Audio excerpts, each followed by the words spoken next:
I'm going ahead and do this right now. We send you an invite to come back to do our Super Bowl show with us if you want to. So, I'd love to. I got to be straight up. Like, I mean, there's a lot of things you guys were throwing down, and I had no idea what the hell you're talking about. So. Hey, that's why you need to come to the Super Bowl show. I need to take some notes down, and you guys give me a pop quiz at the end of your Super Bowl segment there. I don't know how good the notes are, but the Super Bowl is a couple of days away, and there's one question to ask. Are you ready for some football? This is Voice of the Fans. You are listening to Voice of the Fans Sportscast, brought to you by none other than the Voices of the Fans.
Fans, thank you so much for joining us. We are live on YouTube. Give us a like and subscribe at VOF Canada as well as VOF Sportscast. So what you saw in the very beginning was one of the first times that I myself got together with some great sportscasters from Mississippi. And from a number of roundtables that we did take part in. Now I have the keys and I am hosting the Super Bowl show along with Most Unknown, the host of Voice of the Fans Sportscast. Ben Swift Reynolds is here. Boys, what's going on? Not much, Randy. It feels good to be back. Yep.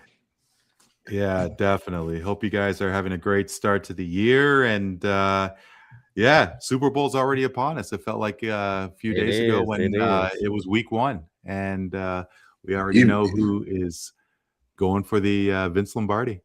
Even though my Broncos should be in there, but that's a whole different story. Yeah, you know what? What would have happened if Jared Stidham was able to pull that out?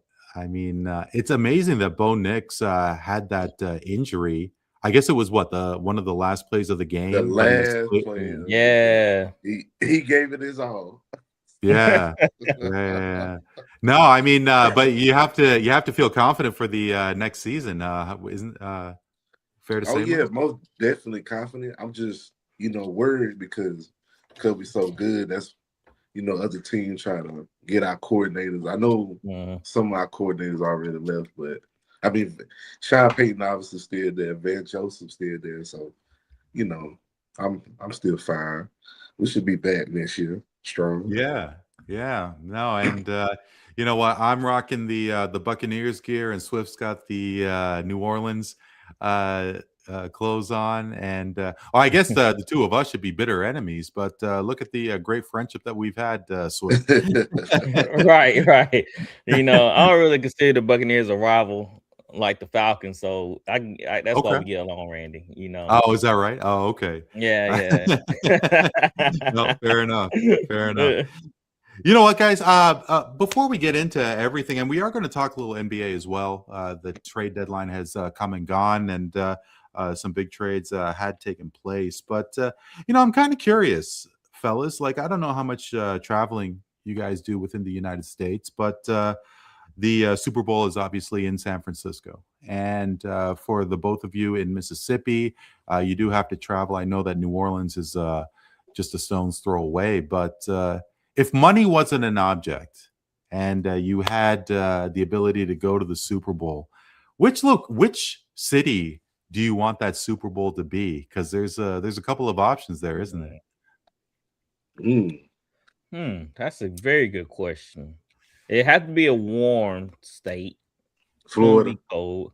Florida. Yeah, it had to be a Florida team. Maybe Miami Dolphins. I don't know how the Dolphin Stadium looks, but I feel like Miami would be a wonderful place to have a Super Bowl. You know, when the last time Miami hosted a Super Bowl? So that's a good. So it could be a stadium problem. It might not be a nice enough stadium to host Super Bowl. But if it was a nice stadium, definitely Miami. You know what I'm saying? Yeah. That weather. Mos, how about you? Like I said, Florida. I stayed down here where it's nice and toasty. It's been cold down here, and it just I don't like it. But I will say not because the Broncos are my favorite team. I think Denver would be a great, place. Denver. Yeah, I mean, man, the mount, but either the skiing. Hear me out. Either Denver or Memphis. So Memphis, you mean both have mountain terrains. It's beautiful. Oh, really? I didn't know that Memphis Tennessee. Tennessee, nice one too. Okay, Tennessee. Yeah, Tennessee. They've never hosted a Super Bowl, right? Tennessee, North Carolina, Charlotte. I don't believe they have. It's only like select states that have. Like I said, I'm not quite sure when Miami's hosted a Super Bowl. You'd think they have one every so often, but I can't remember. Maybe somebody can fact check that.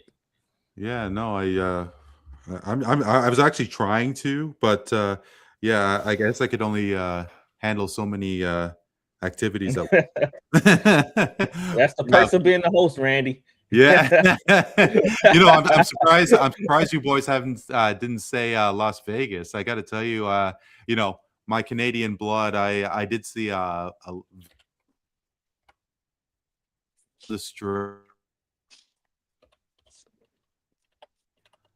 Raiders Stadium is on the Strip as well, right? Like I could imagine that Vegas would just be the place to be. I also had a great time in Phoenix. Phoenix, beautiful city. I'm not really sure where Glendale is, where the Cardinals play, but Phoenix. Yeah, Arizona, they host a Super Bowl. Yeah, that was very nice. They posted a lot. Yeah. No, for sure. Oh, I don't know if you see the chat, Randy. Look at the chat. I sent you a message. What you gonna say, Mos? I was gonna say that I got a list for the future Super Bowls, and so this one coming up will be, of course, California, Santa Clara. Oh, next year gonna be in Inglewood, SoFi Stadium, and then SoFi the year Stadium after in Los Angeles. Okay. Oh, I forgot about LA, San Diego. Yeah, and then and hear this out in 28, Mercedes-Benz Stadium, right in Atlanta. Yeah, I might go to that if I can afford it. But oh man, I might have to sell 2 cars in the house, but and a lot more. That might have started. No doubt. No, that's great. I'm just gonna try and send an invite to our final panelist here. Give me a second. Yeah, y'all saw where New Orleans had a bid for the Super Bowl again, so. It says right 2030? Here. Is it 2030? It only goes up to 28. Oh, okay. But it says in 25 that that was New Orleans' 11th time hosted. They hosted that many times. We can't get there, but we can host it. That's why. Like, hey guys, y'all can host it since y'all can't make it. That's crazy. I gotta ask you guys. I mean, there are so many cities that play outdoors, and there is something about the snow and just that extra element where you have to play that much harder. Mm-hmm. Don't you think that the Super Bowl should consider that? I mean, I can't remember who was playing when New York hosted the Super Bowl, but don't you think that the Super Bowl should include cold weather climates, maybe not every other year consistently, but at least every now and then? I would say no, because most people want to see two good teams on neutral site, which is mean, it's fair play. The grass is, you're not slipping on the grass, and your hands are not freezing, so the players are not catching football like they used to, or the quarterback throwing against the wind. So they try to find a neutral site as much as possible for two teams to clash. And I agree, and most people want to see a high scoring football game. They hate to see a low scoring game. So the NFL try to put those two teams in the best place possible to play. Yeah, most. What So do you that's think? why I'll say that. Because with me, because I really love soccer, and the cold climates, and like I mean, in Canada we don't mess around when it comes to cold weather. So, but I just from a fan's perspective, I really enjoy it. Like, for the players, I get it most. It's a really difficult to play, but I mean, isn't that what football is about? Like, sometimes you have to play in cold weather. Yeah, but I think it's interesting that you bring up soccer, because I think soccer have like the best fans, period, because they're that dedicated. The Super Bowl is, it ain't just a football game, but it's also you're paying to watch a concert at halftime. So it's like you have to consider the artist that's performing and the type of outdoor elements they have to face. Okay, if it's too cold, somebody playing the guitar, you have to, you have to, yeah. You know what I'm saying? Like, you have to think about all that. In the NFL, they all about making money. I mean, I wouldn't mind. I think the last Super Bowl played outdoor was it was New York. What was it? It was new. I think it was in New York at MetLife, but I can't remember who played. In outdoors. And then again, and the Super Bowl is like a celebrity event, so all these celebrities are coming. It's a high profile. Yeah, but who cares about them? I'm sorry. Like, I'm not going to be playing put so much. Look, they put so much camera time on these celebrities, so that's a lot of money going to the Super Bowl too. The sponsorships, so it's more of a high stakes money type situation. So the that's last why they Super do with it like that. Last Super Bowl hosted in an entirely open air outdoor stadium was 21. Tampa Bay beating the Chiefs. Raymond James. Oh, okay, but I'm certain MetLife had a Super Bowl recently, and I am certain I could try and look it up. But Sam Crow is joining us. Sam Crow is joining us. Also. Key panelist to Voice of the Fan Sportscast. Sam, it's a real pleasure to meet you. How are you? Pleasure to mine, Randy. It's nice to be here. I'm looking forward to it. I gotta say, I love the jersey that's directly behind you, even though it's in Tampa colors. So, just a shout out there. But here's a fun fact: Tom Brady and I actually share a birthday, August 3rd. So, wow, yeah, and same year. No, Tom is 2 years older. So okay. And Tom, I think, has a couple of more women under his belt than me. I'll tell you that right now. Well, probably most of us. Yeah, step the game on, Randy. Yeah. Hey, Randy, you were right. It was the Seahawks versus the Denver Broncos. It was about 49 degrees that game at MetLife. Wow. Sorry. That's when Seattle put that whooping on Denver. 43-8. Yeah. That game was over before it started. Peyton Manning was quarterback, right? Yep. Yes. That was a high snap in the end zone. It was over before it started. Yep. You talking about seeing ghosts? Right. Yeah, he saw a couple of them. That's when you want to forget. Yeah. Yeah. I remember. I stopped watching that. I stopped watching that game and I started watching Survivor May. Oh, come on. I need to see. I need to watch. Something more better than Come the damn on. True game. fan. Come on, man. You got to go to the end. Hey, I ain't gonna lie, I can't. man. I probably did. I would have did the same thing. I'm like, shoot, y'all wasting my time with this performance. Man, boy. Was it scripted? Was it? I don't know. Yeah. Nah, that's the Seattle Seahawks defense was nasty. good. That was. They were Legion of Boom. That was deadly back then. Yeah, they were. That was a good team. Yeah. No, that's well, Sam, I didn't get your take. What I did ask the other two was if money wasn't an object, you had an ability to go to the Super Bowl, which city would you want to see the Super Bowl? I said Arizona or Vegas.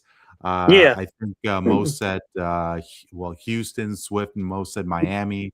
Like where do you think you would want to see the big game if you had a choice? Honestly, I got to say, and it's not just because of the warm weather, but I really enjoyed watching it in Raymond James. I think it's because there's just something, it's almost like the Bay or the Bay Area, like in San Fran. It's almost like the Giants Park in baseball where you have like the waterfront. It kind of just gives the element for me. It's kind of like, you're really... And you can hear boats like in the harbor when you can hear like, you get away from the major cities. It's something a little bit different. I mean, I know like they are big cities, but like it's not like we hear New York City traffic. You hear boats in the marina, boats in the harbor. I know like for the Tampa game, like even the parade, like they had a boat party. Like it's different than traditional cars down like center Times Square kind of thing. So, and I would say like I know if money's no object, honestly. Since the Pro Bowl got away from it, I'd love to see one in Hawaii, to be quite honest with you. Hawaii. I mean, why not? They play how many Pro Bowls there? Why not play the big game there? You know what I mean? If you're going to spend money. Only the elites are going. Well, anywhere you go, it's not cheap. I mean, geez, I looked into it, but forget that. I mean, Hawaii would be a nice location, but a lot of that's a people great idea. That's a great idea. Yeah, Hawaii. I remember years ago. This was probably before you guys were even born. They had the Super Bowl at Rose Bowl. Actually, the one that I'm referring to is when Michael Jackson did the halftime show. My goodness. The Bills and the Cowboys. He's the reason why the Super Bowl is so expensive. Yeah. He is the reason. Yeah. No, I mean, anybody have an idea how much a Super Bowl ticket would go for? Actually, I do. I looked it up. I did look it up just because I was curious. I don't know this year, but what year was it? Like, if you got tickets, say, on the 50-yard line, for instance, I was just comparing, like, a nosebleed seat, I think it was, like, average of $5,000 per ticket. But if you sat at the 50, not including parking, I think it was, like, $25,000 a seat if you had, like, the 50-yard line. And that's not including, like, stadium parking and food and whatever else they charge you. So I'm like, as fun as that would be, I don't know if I want to mortgage my future on going to a big game. I just as much like to watch it on a 4K TV. So absolutely. And I'll tell you right now, there's no way I'm going to be driving to the Super Bowl. I am going to be drinking my face off, and I will be getting Uber. Let me tell y'all something, because when the Super Bowl was at New Orleans, the moment they announced it, I already know what hotel I wanted to stay. Nice. I already know. I planned everything out. All I need to do is get that ticket. Tell me why. I think it was the next day. So 24 hours later, I'm trying to book a hotel. I'm like, man, I can't find no rooms on this date. Mm-hmm. Well, let me try a different hotel. I can't find no rooms in there either. Nope. I'm like, well, let me check. Don't judge me. Let me check the Roach Motel. I can't find no room. Nowhere in the city. Yeah, no, you can't book it. I'm like, what's going on? I'm like, you know what? Let me try to get a ticket. Man, I tried looking for a ticket. I'm talking about sold out at the nosebleed. Mm-hmm. Like If I wanted to sit midway, it was gonna be like 6,000, and that was on sale. Uh-huh. I said, "Man, get for out of sure. here!" Yeah. I was so mad. I You mean, should I just rent an know. RV, Hope most. You just should have rented an RV at I'm that talking time. about the hotel I want to stay in. It's like $250 a night or whatever. But they bumped their prices up to like a ridiculous price, like $700-800 Price that gouging. weekend. Because everybody's there. Yeah, I'm that's like, why they what? do it. I'm not Price sure. gouging, bro. I mean, Forget that. for a 3-star. This is a three-star. You Only thing you offer is Wi-Fi and the breakfast in the morning. The continental you breakfast, talking yeah, about bagel and $800 like a cold day. even cream the Wi-Fi cheese. And... kind of shaky. Even the Wi-Fi kind of janky. So I don't know. No, Man. I mean, at those kind of prices, just get a sleeping bag and an extra pair of long johns. I and know. Pretty much, yeah. You know, you can buy if you have a pickup truck, you can buy a tent to go in the back of your pickup truck. Yeah, there you go. See, you should just Man, I need a hotel. I need a hotel room with the shower, man. Oh, he's got to go glamping. He can't go roughneck. Yeah. Here go most the local homeless shelter. What do they have there? Oh, there you go. Any bookings? The YMCA open? They probably no room over there either. I searched like 7 hotels, could not find a room. There was 24 hours. Like, how are tickets? Like, how that's you almost like when Jordan drops. You know, when the record Jordan drops, they be going a minute. I mean, the truth is that, you know, there are people stupid enough to spend that kind of money for they do it 3.5 hours. And, every year. But like I was saying, the Super Bowl is you know, you're watching the game and you got to pay for the concert, and that's just people pay high money for that. But like where? How? Like I see people go like almost like season ticket holders. They go how do you go every year or every couple of years? Like that doesn't drain you. Do you guys know Marlins Man, the guy who wears the orange Florida Marlins jersey and the Florida Marlins visor? That like you guys should watch Swift. You go watch. He's especially into baseball. He is at every World Series game. Everyone. I think even the World Series, LA Toronto. This guy is rocking the same ugly Florida Marlins jersey. And, you can always see him. Yep. Oh, always see, and he's always behind home plate. That guy is spending at least Sam, like what, 3,000 a game? This is I would say got to be minimum, a 7-game series too. So he must have a bunch of shit. every year, yeah, maybe. And he's a Marlins fan. I mean, God bless that boy. I mean, he got to look forward to something. Imagine if the Marlins actually get to a World Series, what he would spend. I mean, geez. Yeah. What would be crazier is like Wachi doesn't even go. I'm too broke. I went to all the other ones. I can't go. Been there, done that. Been there, done that. You know, fellas. Before we get into the Super Bowl, I thought we'd talk a little basketball. And trade deadline came and went, and we're going to talk about that. But Hall of Fame class that has been released, and there's some interesting happening with the NFL as well with the Hall of Fame. Sam, I'm sure your Patriots Nation is a little peeved right now, but I sent you guys a list. Sam, I hope you got the list as well. And, I did. There's a few names that are very intriguing. I mean, between Bill Laimbeer, Bill Laimbeer, God, he's been retired, 30 years, and Sean Kemp, Penny Hardaway, you think about Horace Grant, Amari Stoudemire, Kevin Johnson. I mean, Robert Horry. I mean, this goes on and on. That's a huge list. It's a huge list, but I mean, they've been retired for a while. Is there somebody that you do think should be in the Hall of Fame? Like, I mean, from the list that I gave, or somebody who is eligible? Because truthfully, I'm having a bit of a hard. There's only one that I could consider right now, and that would be Bill Lambier. He was a part of the Bad Boys. He was, I think, he was a part of the back-to-back. You know, he revolutionized the Bad Boy. He got his hands dirty. You know, and he was a part of that he was a huge part of the Bad Boys. Like how he's not in the Hall of Fame is kind of puzzling. What about you, boy?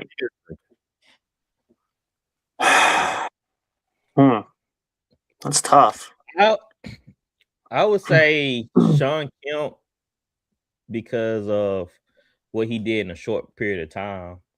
I mean, he was one of the greatest power forwards at his time. And then the Bulls wanted to trade for him in that draft. They were about to give up Scottie Pippen for Sean Kemp. So I think that what he did in his career, even though he couldn't handle his bad habits, but when he was on, dude was one of the best players in the league. So I know people gonna look at, like I said, people gonna look at his overall career. He didn't do it long enough and all this jazz. But you just look at him, you're like, this dude was special. And I just don't see how you just keep him out, you know. I guess sorry, Most, please. I was gonna say, so is Marv Albert not in the Hall of Fame? Marv Albert, I'm guessing he is. I would think so. Like, I wonder if broadcasters, do broadcasters get in the Hall of Fame? Because Marv Albert, I'm sure, does football and so on as well, right? I think so. Okay, so I think he is in. Yeah. I'm about to say, I thought I seen his name on here. Because what's the deal? Like, you have to be retired 3 years to be eligible for Basketball Hall of Fame? I'm not sure basketball. I know NFL 5 years. I don't know if it's similar or not, but let me take a look at here. I'm not quite sure. Okay. So it looks like people who are eligible: Carmelo Anthony, Blake Griffin, Candace Parker, Joe Johnson. Okay. So the waiting period is 3 years. It is 3 years. Okay. Three full seasons, excuse me. Retired, That includes LaMarcus Aldridge, a lot of Crawford, Andre Iguodala. No, he's eligible in 27. So, go ahead. Yeah, that's what I'm saying. With some of these names, you're like, they won championships and they did well in college and also in the NBA, but it's just like, did they ever like take over the game? Like how vital were they to the league? And that's why I say when they look at Penny Hardaway, they're like, he got injured and all this type of jazz, but you can't deny the talent. I could tell you right now, Candace Parker got my vote. Yeah, that's a good one. Yeah, Kamala Anthony, of course. Melo got my vote. Absolutely, yeah. Yeah, they did. Yeah. You know what? Give me Sean Marion. Yeah, that's another good sleeper. Yeah, he's another one. See, the man did it all. He did it all, but it just. But define all. He didn't get to a final. Did he get to or did he win a championship? He won with Dallas. He won with Dallas, but he was a bench guy. He was like one and done kind of thing. Yeah, like see, that's what I'm saying. Like we let guys like that get past, but just because injuries derailed them, they not getting a fair shake, a fair look. Because like I said, Penny Hardaway was different. Well, yeah. And his injury just couldn't allow him to fully be great. Like I'm surprised Horace Grant though. I would have thought because I mean those. I don't even think Horace Grant is. I always thought he was just a good piece. Well, yeah, but I mean, how many big men though? Like, we make arguments for Draymond Green, but we're not making arguments for Sean Kemp. Oh, I wouldn't make an argument. I don't know about Draymond Green, but you don't think Draymond a Hall of Famer? Not, I don't. I mean, really? Whoa! I'm not saying that, but I get. See, I like kind of like Randy's point. Like, what do you define as what are the credentials for like what do you define as? Because again, even if you just as an example, like the NFL, you got guys like Dan Marino's in the Hall of Fame, great stats, no Super Bowl. I don't personally like Terrell Owens being in the Hall of Fame, but I never cared for him anyway. Really? But he gets in a. Listen, stats mean one thing. You can run your mouth all you want, and he talks like Cam Newton. You talk a lot, but you have no rings to your quote. So, what are they going to remember you for? Stats? I mean, ring is Theo one of the best. the man, Theo top 10 receiver though. in the Super Bowl with a broken leg. I could cut him anytime. The problem is like Chad Johnson, big mouth. Shut up and play the game. You want to talk? Then you better stop yapping and play the game. You can't do when Theo you call, like that. When you call out your quarterback, I had issues with the McNabb thing. When you call out your quarterback and stuff, and you haven't done much, come on, man. Like I didn't want him in Dallas. McNabb was selling the whole time. Like McNabb, he was okay. McNabb was a major a-hole. Yeah, he was selling, and T.O. was getting on, holding him accountable for certain things, and that's why they're having spats. But now when he brags, and you notice he wants to play, nobody wants him. You're not playing at 50 years old. Nobody wants an ancient receiver there. I'm going to come back and play. No, you're not. Whoa. Who wants to play? When Terrell Owens a couple of years back, he's like, "I'm ready to play. I can come back. I can play 3 downs." Come on, man. Trying to get social media. Come on, man. Come on. If T.O., a lot of people would take T.O. with Randy Moss because T.O. can run the whole route tree. He's a big body. He beat you deep. He can beat you. Oh, anybody could, but not me. I'll take Randy Moss any day. I don't know. One-handed catch. You can have him. Put him on New Orleans. You can have him. And Randy, but you would take Randy, the guy that over there, talking about, he was mooning the fans and he has off the field. Well, he's young. He was young then, but he had all alligator arms with the Raiders. I really don't think that's a big deal. Like the Randy Moss. But I'm saying, but if you gonna take T.O., who work ethic is crazy, who gonna go out there and make them hard catches across the middle. Randy Moss, he like, You don't run, don't see me across the middle. He only run one route, and that's the go route. T.O., he can run the whole route tree. So, like I said, Randy Moss has off the field issues. He had his diva issues. But they all do. But I'd rather have a diva with T.O.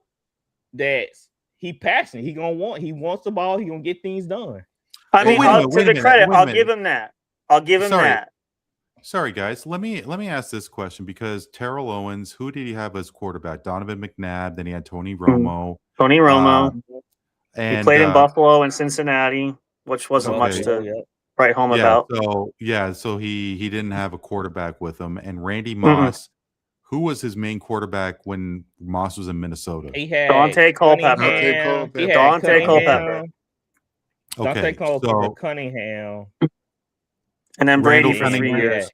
Yeah, Brady. Who the quarterback for the Raiders when he went to the Raiders? And then that might have been Culpepper again. I want to say he went to the Titans. Randy Moss, he did, and he went back into the Niners. He played with the Niners too.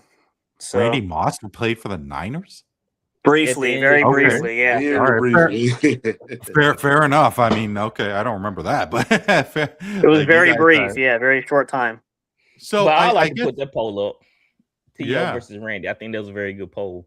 But I guess what I'm saying is that Tom Brady took a lot of the spotlight winning all those championships, and the same with Michael Jordan. And there was only so many people who could win championships during those incredible runs. Like, I mean, look at the Golden State Warriors. Look at the Cleveland Cavaliers, who they made it to 4 finals in a row, and 3 of the times they couldn't make it out. But I do agree that you have to win a championship to be a superstar. But I mean, I think the 4 of us can agree that Dan Marino needs to be in that upper echelon list, right? Oh, yeah. Yeah. The question is that, is the Amari Stoudemire's and the Sean Marions and so on, were they the leader of their team?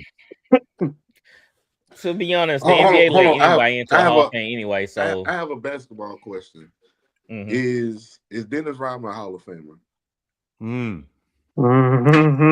Because how many? I'd say because all the times he won Defensive Player of the Year award. I mean, Draymond won Defensive Player of the Year as well, right? Yeah, he did. Yeah. Mhm. So, you got to say, and Ben Wallace. Ben Yeah. Wallace out of It's Detroit. Ben Wallace a Hall of Fame. I mean, he didn't do it long enough too. I don't think he did a lot. I mean, he did good things, but not enough. I mean, I liked him, but he didn't. With that championship as well, though, I'd put Ben Wallace over Sean Marion. Ooh, that's interesting. That's interesting. Like, what is Sean Marion?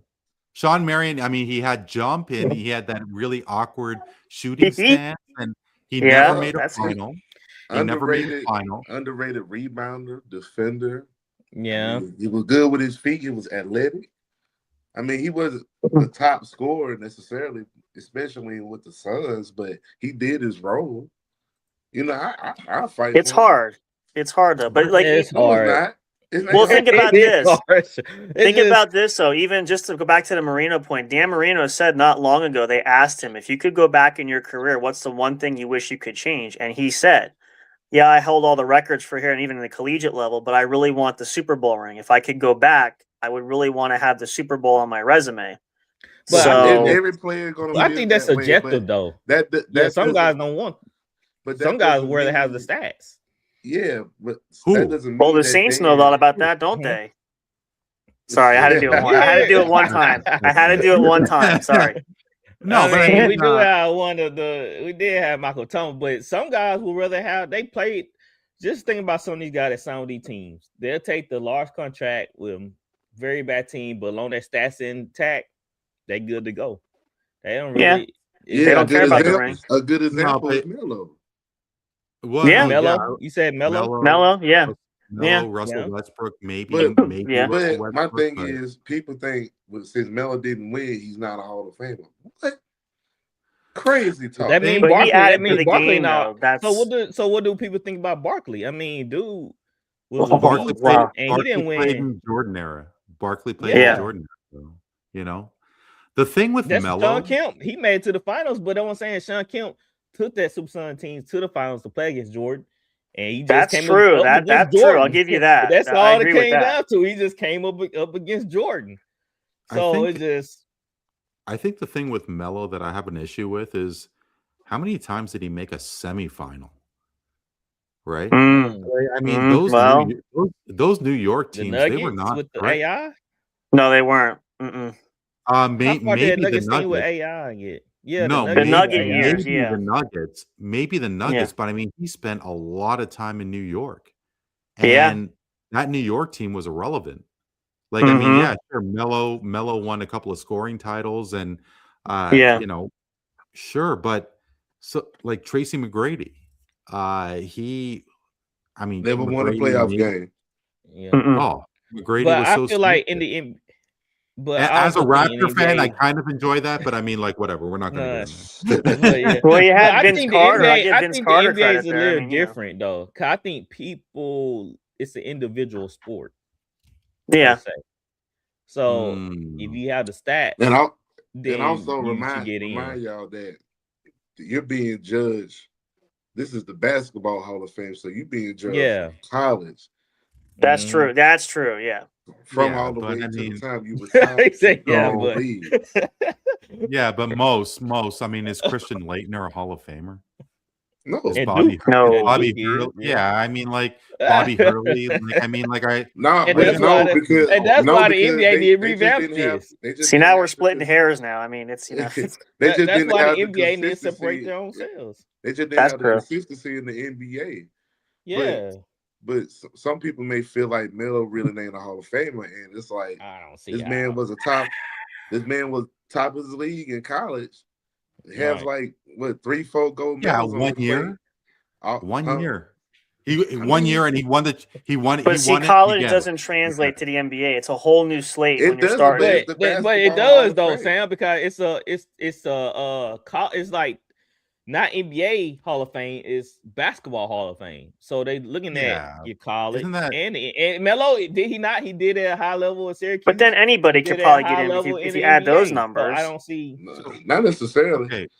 Wait a minute. I have a question because, I'm not as connected to the college scene as you boys. But When you think of Carmelo Anthony, do you think of Syracuse? When you think of Anthony Davis, do you think of Kentucky? Like, because it was just 1 year. It wasn't the 4-year run like these boys, in the 90s and so on. I mean, Didn't Melo win though? Yeah, Melo did win, yes, In but I mean, like Syracuse, throughout the whole ball what of you wax. saying? I see what you're And saying, Randy. I'm but asking when a you, question. Yeah, I'm asking a question. I would Yeah, say like, yes, because those schools is like a fraternity. So if you go there, you automatic. So that's already automatic tied to your name. When Anthony Davis is like, yeah, Kentucky, that team. When you think of Kyrie, you think of Duke and what he did in the NBA. So it's like it correlates with each other because those are prestige colleges. So it's like a fraternity. If you go there, then your name gonna be automatic. When they mention that school name, they like, oh yeah, Kyrie, he played there. Oh yeah, AD played there. Well, it's the same thing in North Carolina, Jordan. So, that's the only way they know North Carolina because Jordan was there. It's almost like the Miami Hurricanes of the NFL, Yeah. It's a fraternity. So when you think of those guys' name, you think of the college too. So I can see that. I'm asking a question, like I'm not like making a position or anything, but like what about like Joakim Noah who went to Florida? What about like Scotty Barnes, my guy who went to Florida State? Like I mean, like Gordon Hayward who went to Butler. What about those kind of schools? Butler made a final. Florida with Joakim Noah, they won the champ. They won it. They won it. Yeah. Yep. Is Florida's basketball? And I'm asking a question: is Florida's basketball program at that level as well? Because they really haven't been relevant, have they? Yeah. No, they're not at that tier level like a Kentucky, Duke, North Carolina, or Louisville, or North Carolina. Yeah, they're not at that level of prestige. Yeah. I think when you think of Florida, you're thinking more about the Florida Gators football team. Oh yeah, right. Yep. Sometimes more than the basketball team. Yeah. Now you know what? From my vantage point, it's really interesting to see, Anthony Edwards coming from Georgia and John Morant coming from Murray State and Damian Lillard from Weber State. It's like, these guys, these stars are doing their thing and they're not really going to the elite schools. It's really interesting. Like, I wonder if this is a sign of things to come. Like, are we seeing, Could be. You seen that in the college football, elite players. You always had elite players come from unknown schools in NFL, but it's starting to pick up even more now. Yeah, especially with the NIL. Oh man, I didn't even see Jamal Crawford on here. My goodness. See Jamal. Well, that's that's another thing too. Like I don't see Jamal Crawford. Jamal Crawford, one of the greatest six man ever. But that's the thing, most. That's the thing. Yeah, that's it. No. He was off the bench. Like, I mean, what is the? He's not good enough to get in the star lineup. So that's what. Oh, here we go. And that's what the sixth man. That's why I take it as. And he never made a final. He never made a finals, did he? No, he spent all those. You don't have to. A finals?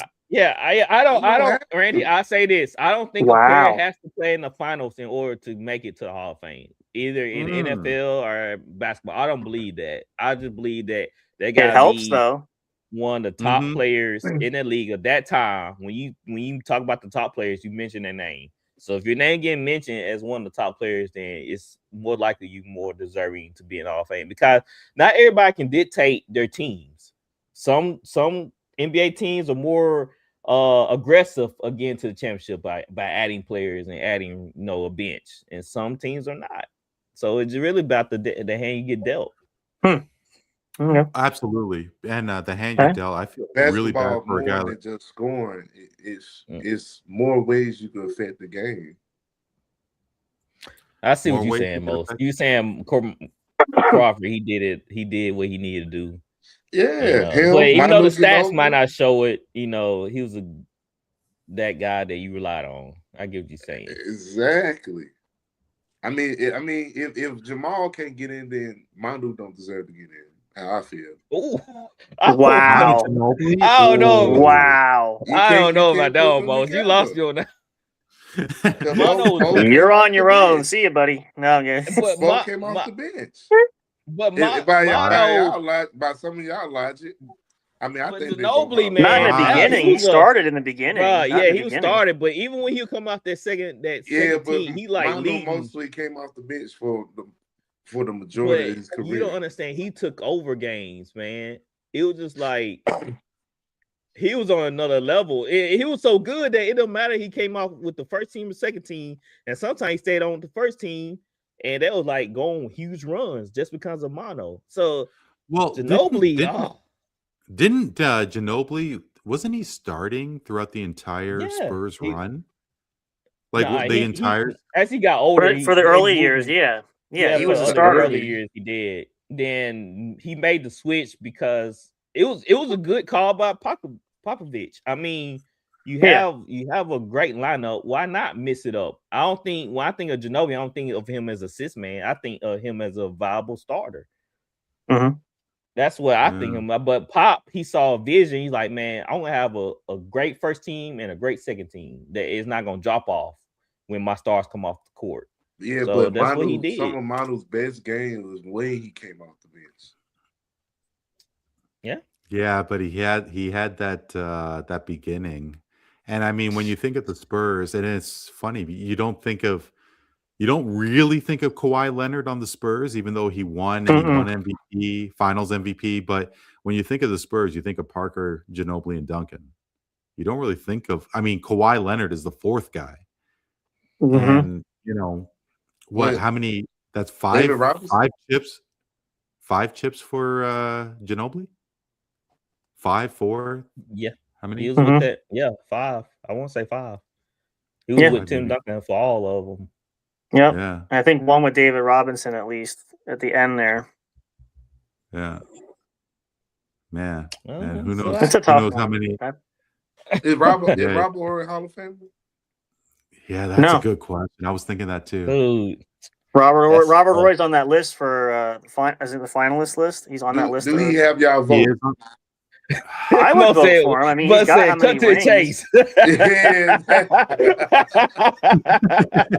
Oh man, most bro. That's because you gotta understand this is not an individual sport. True. A lot of people say that. Yeah, I don't know. But then you bring Jordan in the equation. How do you equate that? Michael Jordan a special slot for players like Robert Horry? Because that's in all fairness, the team that lost against Jordan, they ain't got no excuse. And listen, Jordan really didn't really need Pippen and Rodman. He could have probably done that by himself. It was a luxury having those guys. I ain't go that far. Actually, okay. You know what?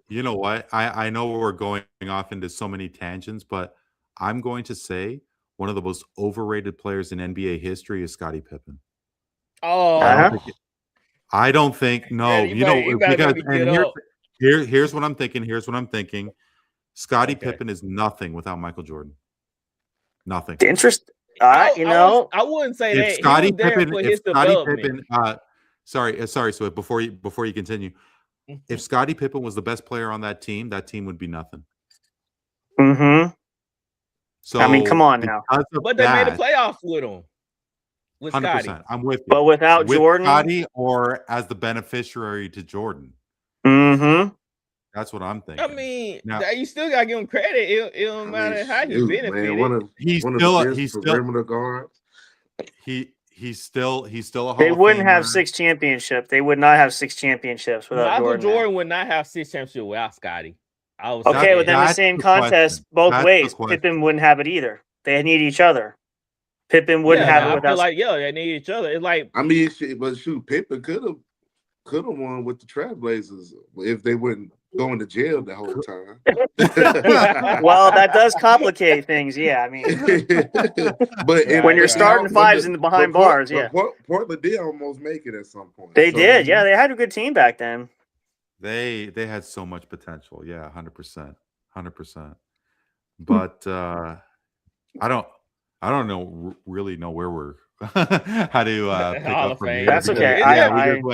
We just went all over the place. Robert Horry, because the Robert Horry is. I would say won, what, 7? No. The reason I asked that question because winning the chip means is important to some people. So My question is, Robert in the Hall of Fame? I would say no. I would say no. No for big shot, you don't get into the Hall of Fame just because you hit clutch shots. It's about But he won 7 championships. Yeah. See, yeah, it's not the champ, but was he the guy like, oh yeah, we game playing for Robert Ory? No. He was just the guy that just made the shots when he needed to make the shots. He was that's what you you get paid for. That's what you're getting paid for. That's what he's on the team. We brought you in. I don't know about that, man, because to hit those shots. Can make them shots. Yeah, but that's what he's there for. I mean, there was a lot of them guys on the team are there for. But like I said, with these championships, when you think of a player that dominated, you don't think of Robert Ory. You just think of, oh yeah, he made that shot. He made those great shots. Oh, he's gonna be calling you. That's a lot. That's people that made great shots. He's gonna be calling you if he sees this. He's gonna be cussing at you too. That's what it is. I'm just being for real. I mean, they don't say, "Oh yeah, Robert Ory, that dude was the greatest player I ever seen play. He can score like no other." No, if he shows up at your house, let me know. I want to watch. Hey Ben, Robert gonna be like, play the 1-on-1, fool. I'm tagging Mo C. I said, hey, somebody subbing there for me. Mo C, you taking my spot. But that's just what it is. I mean, no disrespect to Robert Ory. I love the guy because he made them shots for the Lakers and everything. But wow, it's tough. Look, you're a tough critic. I feel like that we kind of ran off the topic. But out of the players that's on the list, which players do get y'all vote? Because, like I said, my vote is Melo and Candace Parker. Out of Oh well, I think they're a given. I think that's a given. Off the people the two that I would choose. From the list that the Randy sent, from the list Randy sent, I'm choosing. I still say Horace Grant. That's my vote. I mean, how do you deny that part of that championship run, though? I mean, come on. I gotta go Bill Laimbeer, and you gotta give it to Sheed. You gotta give it to Sheed. I mean, really, do you have to give it to Sheed? I mean, like, because of that championship. That's one thing. Technicalities. I mean, wow. Because the thing is that Pistons team, like, they were unique. Who was the go-to between Rip, Ben Wallace, Chauncey Billups, and Sheed, Tayshaun Prince. Yep. Who was the catalyst? Who was the go-to? Who was the lead? They were stupid. I would say Hamilton was the guy. Mid-range shot. Yeah, it was Hamilton all the way. It was just. He had clutch shots coming off. Yeah, I mean, put them off them damn screens, man. Yeah, man. I don't know. That's I would hate to be on the committee with these names coming up because it'll probably take me some days. I get back to y'all. I got. Oh dear Lord! Yeah, I'm gonna have to watch some more tape. I'm gonna have to go back and rewind. Swift, we'll see you next year. Save it for next year's. Oh boy. It wouldn't be. I couldn't make this decision in one day. I say, man, y'all gotta give me a couple of days to think on this. Well, that's fair. But you know what? I think if I had to choose one, it's Bill Laimbeer. It's Bill. I would agree with that. Yeah, I think he does. Yeah. If he won 2 championships and just how he played and the importance to Bill. Laimbeer. Also, Bill coached.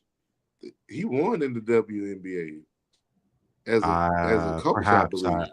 I think he did. Yeah, you're right. I think he did. Yeah. Detroit. What do they call it? The Detroit shot. At the time, yeah. It was a shot. Hey, you know what? Yeah. Bill got my vote too. Damn. I'll switch mine too. With that in mind, I say Bill Laimbeer. Yeah, because you factor that in for sure. Yeah. So, guys, we spent about a good 45 minutes talking about who should get in the Hall of Fame. So, why don't we talk a little? Well, we're getting close to an hour, and we haven't talked about football. So why don't we talk about the NBA trade deadline? I mean, so many interesting trades, and why don't we start with what happened in Cleveland? They have traded Darius Garland and a pick for James Harden, and let's look at it from a Cleveland perspective. How are you going to improve with James Harden? You don't. I mean, can anybody see why Cleveland is doing this?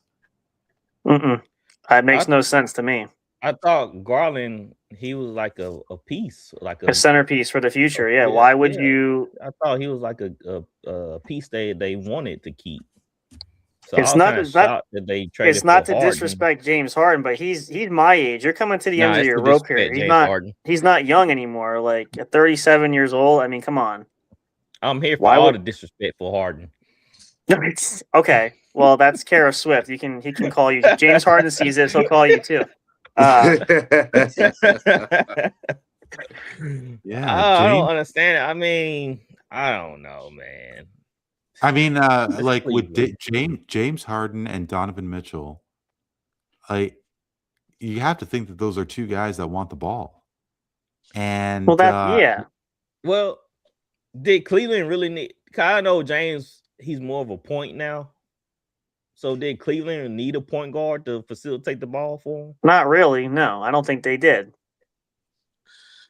I mean, if I'm Cleveland, the perspective I'm looking at is that, of course, James could obviously score, but you could also, with James running the point,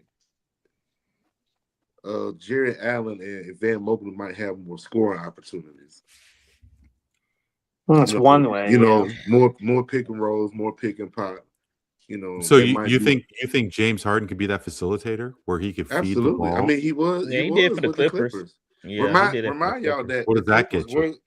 The past 21 games, the Clippers did go 17-4. So something obviously was working during the last month and a half.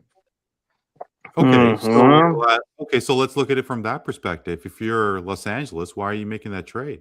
If you're 17, you don't want to. Oh, can I answer that? Please. You don't want to pay. You don't want to pay him the 2 years, $80 million. He's going to command the salary. Yeah, they don't want to pay him that. Okay, Steve Ballmer prints money. Like they have this incredible arena. I get it. Most just like they let Kawhi Leonard get away with fraud. That's a fair point. Randy, just like that fake tree business. And they let Kawhi Leonard. I guess. Is that how the Dodgers did it too to win the series? Wow, I never thought about that stuff. Okay. Sam, please don't talk about the World Series. Like I still haven't got over that. Okay? I was pulling for Toronto. I'm sorry. They should have won. Sorry. I feel the love from you all. Like I know that you guys are going for. Like I don't want to talk about it. It's still raw. I'm sorry. It's still raw. Yeah. But it's gonna take a minute. If I'm the Clippers, first of all, I think the Clippers. I think Steve Ballmer just being a terrible owner. I really don't like him. He's been making some bad decisions and whatnot. I mean, the team is 17-4, and y'all clearly is winning. And even though it was a rough start, now that James was playing, Kawhi being healthy, something was going on. Something positive was happening. I was under the assumption that perhaps James asked to be traded, but I'm not. I don't think he asked to be traded. I think what happened was he asked for the extension, and they just don't want to give it to him. Yeah, that could be part of it. Yeah, but I believe that because as of today, they end up trading away Zubac. Like I didn't see that. They traded Zubac to the Pacers. Yeah, earlier today. Yeah. So it's like, why everybody under the assumption that James asked to be traded? I don't believe that because why get rid of Zubac? Why get rid of your two? And but the Clippers are receiving Ben Mathurin, first round pick. Who? Ben Mathurin. Who? Fellow Canadian. Hang on. I'm sorry. Wow. Ben Mathurin, first round pick, 2 first round picks. Those matter, though. No first round picks don't matter. It seems like they're going backwards. They are going. Yeah. Think about it. Why would you? This trading your 2 main players. This was just a salary dump. Yeah. Get rid of contracts. Yep. To try to bring you something that you're not able going to bring. Yeah. But you know what? Who really want to go to that organization? But you know what? But is it a Ballmer thing? Because I really haven't seen this, but I don't think of Steve Ballmer as, say, Jerry Jones, or why am I blanking on the Knicks owner's name? Jacobs? What's his name? Anyway, what does it matter? Yeah, it doesn't. But I mean, like Steve Ballmer just seems to be just really in love with his team. I don't know if he meddles much. Like, I mean, I really genuinely think that he is trying to dump as many resources as he can and let his people run that organization. I mean, when the Clippers signed Kawhi Leonard and Paul George, I mean, I think everybody was just waiting for the Clippers to make that championship, that finals appearance, because they had things going.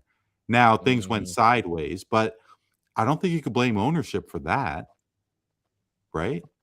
So I mean, everything. You definitely can blame ownership for that. Playoff P. I mean, isn't that? But isn't that hindsight? Thinking about, because I don't know if Steve Ballmer is a meddler. You know, somebody doing something over there, and it's not working. And clearly, yeah. Now they trying to backtrack. I mean, the only thing I could think of is that you traded these players to try to get younger. That would be the only reason. That's the ideal scenario. Which is not a bad thing. It's not a bad thing, but damn, you traded Ray Zubac, James Harden, and you let SGA go. I mean, it's something clearly ain't working over there. But again, with hindsight, I mean, who was Shea in Los Angeles? I mean, maybe he wasn't necessarily bad. No, he wasn't necessarily bad, but who would have thought that he'd be this? I mean, I understand. I understand. I think he hang on to them young players. I think Clippers, they always letting go people and trying to bring in people, and just never if well. it ain't, so why not? Decision, then whose decision is it? Right. What's that? I'm just saying, if it's not Steve's decision that you traded away your pieces, then whose fault is it? Because he's the one that's been running the organization for the past 5, 6, 7, 8 years, right? And who is, well, sure. And I don't know who the GM is of the Clippers. I forget now, yeah. Yeah, but I think it's just bad luck. Like, I mean, Kawhi Leonard, he had all those injuries, and then I mean, forget about all the off-court stuff. And maybe you could scratch your head on getting James Harden over there, because he is an older guy. But I don't know how many people were faulting or criticizing or, thinking twice about all those moves. Paul George, Kawhi, even Harden, as it happened. I mean, there was a little pushback on Paul George. Oh, yeah. Everything, because his whole situation that came from the 76ers and his injuries, him being older, and it just, I don't know, it just never seemed like it was going to work out either way. Like, I think they brought in everybody to hurry them back to get a championship, and it just didn't fruition like they thought it would. So here we are now. Some things on paper, they say the best plans are on paper, but when you put the pieces there, sometimes it doesn't manifest the way you thought it was going to. And there's a lot of scenarios for that. So yeah, but I mean, and look, I mean, when George was in OKC, like, he had pretty much MVP numbers. Yeah. And so, you get him to LA and, repeat the same thing going, get the same thing going, who knows? But I mean, yeah, well, and obviously Kawhi Leonard has done so many things for my Raptors, and there's a huge part of me that is really happy that he didn't get to do so much in LA. We the only one. So, I mean, guys, why don't we make our way over to Dallas vis-a-vis Washington? I mean, Anthony Davis is now a Washington Wizard, and it was just over a year ago when the big trade happened with Luka Doncic and Anthony Davis. Did I catch that he played less than 30 games as a Dallas Maverick, and now he is in Washington? What a shocker! Told him that. What a shocker! The dumbest trade in NBA history. The dumbest trade in NBA history. And Nico Harrison is out of a job, and finally, you guys don't think there was funny business going on, did you? I mean, probably isn't so, it ironic? Isn't it ironic? So because it was somebody had to be drinking or smoking, or he's talking about the Doncic thing, but because you just don't wake up and like, oh man, we're gonna trade Luka. Like it had your star player, your future there. Yeah, I mean, come on. That went on behind closed doors. So and then he goes, "Oh, we did it because he's fat, he's heavy, he's doing this and that wrong." Oh, sure, just insult him while you kick him out the door too. You know, make it sound better. And look, Sam, I get it. Dallas went to the finals that final year that Doncic was there, but he looks like a completely different man in LA.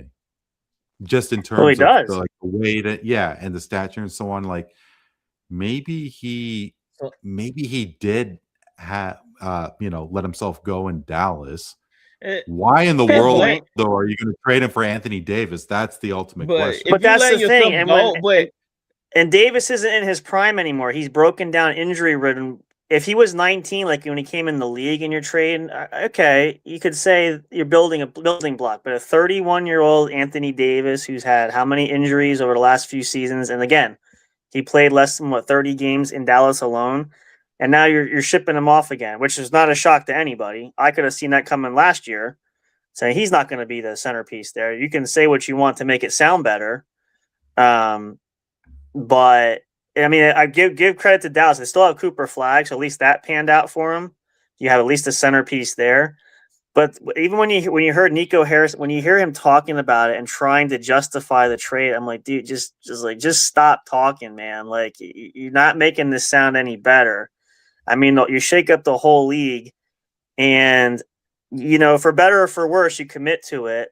But I just can't see. It's so lopsided. I just can't. I still don't understand it. I'm still scratching my head. See, the thing is, out of shape Luka got them to the NBA Finals, and they said, "Oh, we need change because he's out of shape." What? He's out of shape. He's overweight, and he still got you to the finals. What sense does it make? That's the reason why you get rid of him. Like, that's funny business. Like, I ain't buying that because it didn't hinder his performance while he got you there, and he's the reason. He's the reason why y'all there. So that's it makes sense because it's something else going on behind closed doors that we don't know about. I have a theory. It's not a good theory, but I have a theory. We'll take anything. Go ahead. The theory is the Dallas Mavericks owner, which is Miss Mary Mark Cuban. No, he's Mark. I forgot. He relinquished. I forgot that. Yeah, that's right. Is Marianne Adelson. That's right. Yep. And my theory is that she the one, like Nico and Patrick Dumont are the fall. They just taking the fall. They're the fall, the fallout guys. You trade Luka away, so you won't give him. I forgot how much money he would do on the table. He would do a huge contract. Yeah, he would do a huge contract. A super max deal. Yep. Super max. I think it was 200 something mil. Something like that. Yeah. You trade him away. You trade Luka away to not pay him that super max. Mm-hmm. Purposely lose and call me crazy. You find a way to relocate the Mavericks to Vegas. Why? Because that's where all your casino. That's you own a casino. Been like her. That's husband, interesting. Yeah. Her husband who passed, but her husband owned a casino, and their main business was in Vegas. And that's interesting. And they own other basketball clubs prior to the NBA. So Yeah, self-sabotage, team lose. I could see that. You move the Mavericks to Vegas. You have a Vegas team. You have your casino business, and it makes you and your family a whole much money. Well, wait a minute. But of Okay, course, that doesn't make no sense Time out. because the Dallas is a big market. So why would you Yeah. even, move a team like that? But that's just my theory. The same team why would you trade Luka Doncic? I mean, but think about it. You trade Luka, what does the NBA do? Give you the #1 pick. that's interesting. I gotta say. To go with Vegas, huh? Yeah, you give them the #1 pick, so that way they have a player for the future, and that way Dallas just somehow making money, even though they save cap space. They're building for the future. Yeah, they're not living on that supermax deal. Yep. You ain't necessarily gotta be like the Pelicans and sell $20 a ticket. You know what I'm saying? Yeah. Isn't the A's moving to Randy? Isn't the A's moving to Vegas? Or they are. Yeah, they are. Oh yeah, they're in Sacramento. They're playing in Sacramento right now, and then they officially move in 2028. 2028, they moved to Vegas. So bad, man. And the year Anthony Davis was moved from New Orleans gets the first pick, and it's Zion Williamson. Mm-hmm. And I can't stand his big.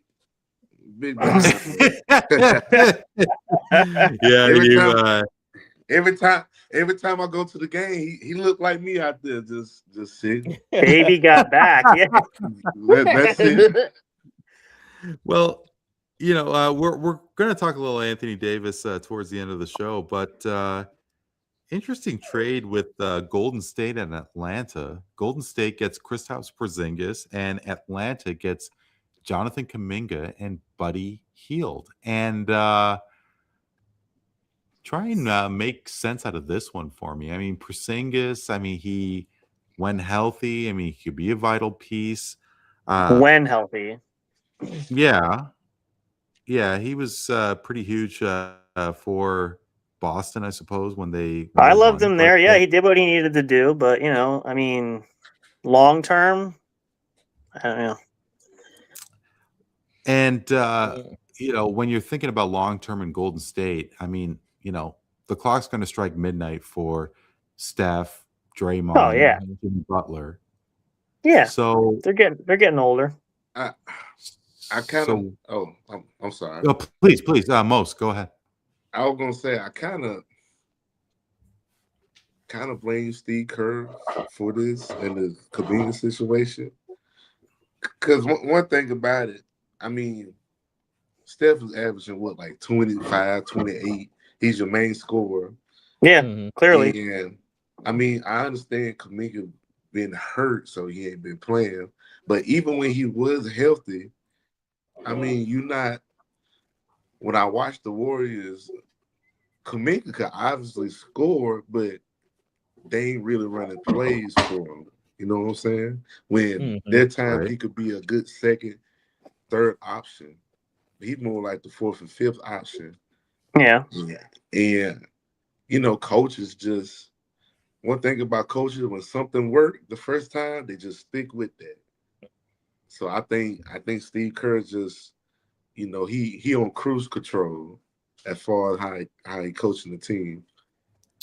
So is it cruise control, Mos, or is it that the cupboard's getting a little bare? Because I think a little bit both. Yeah, I was gonna say it could be both. Yeah. Your top scorers are over 30. Yeah.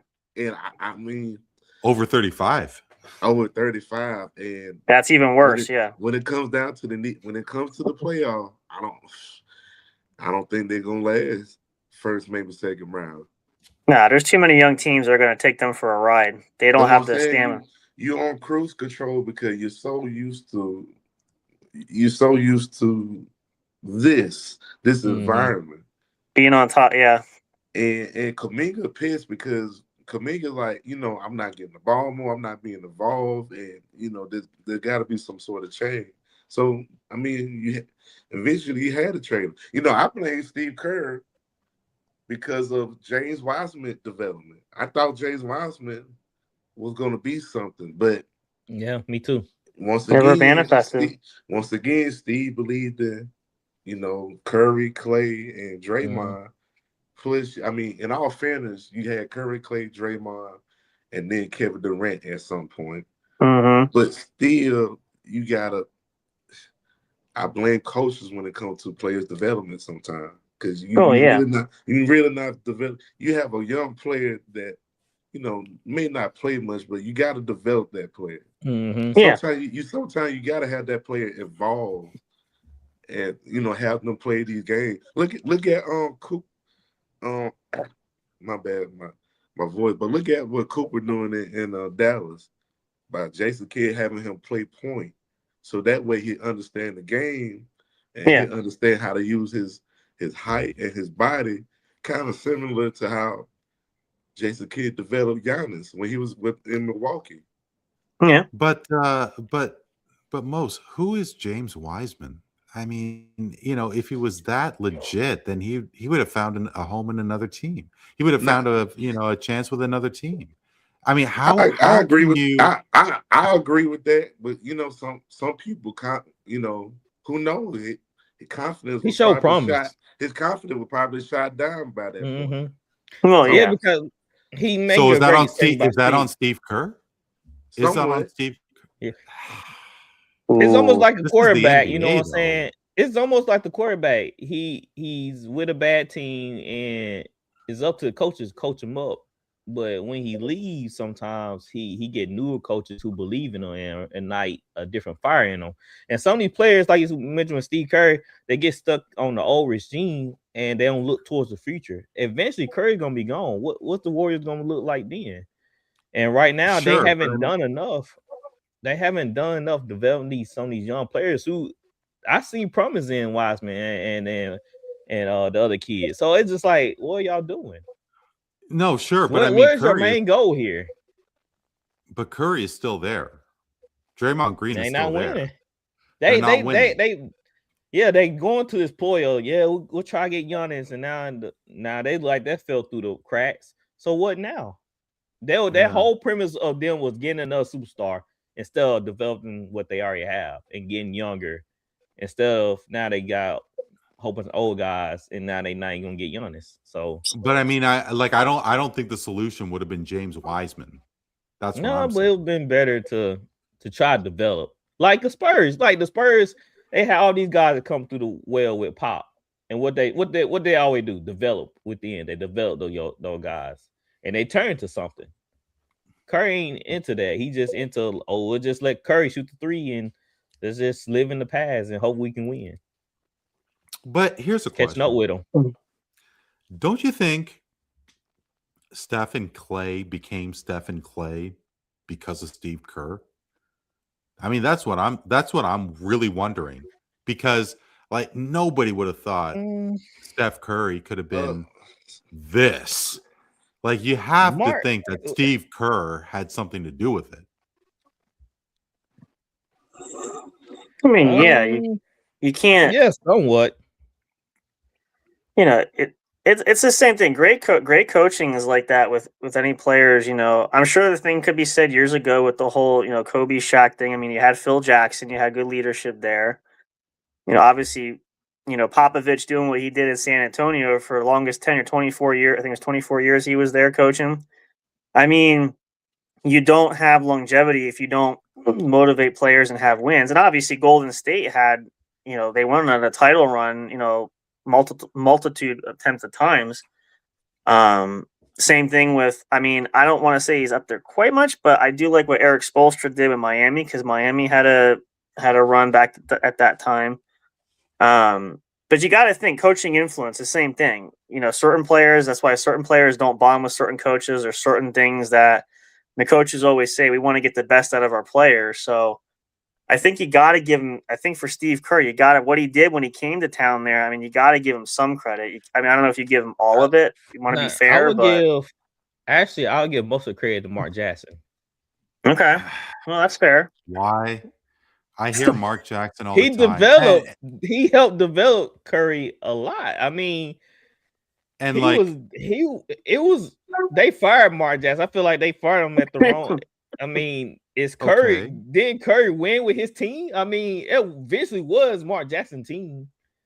Well, yeah, but Mark Jackson was not the coach when Golden State won that first chip. And like, it's not that I'm discrediting you at all. It's the whole John Gruden, Tony Dungy. Right. There you go. There you go.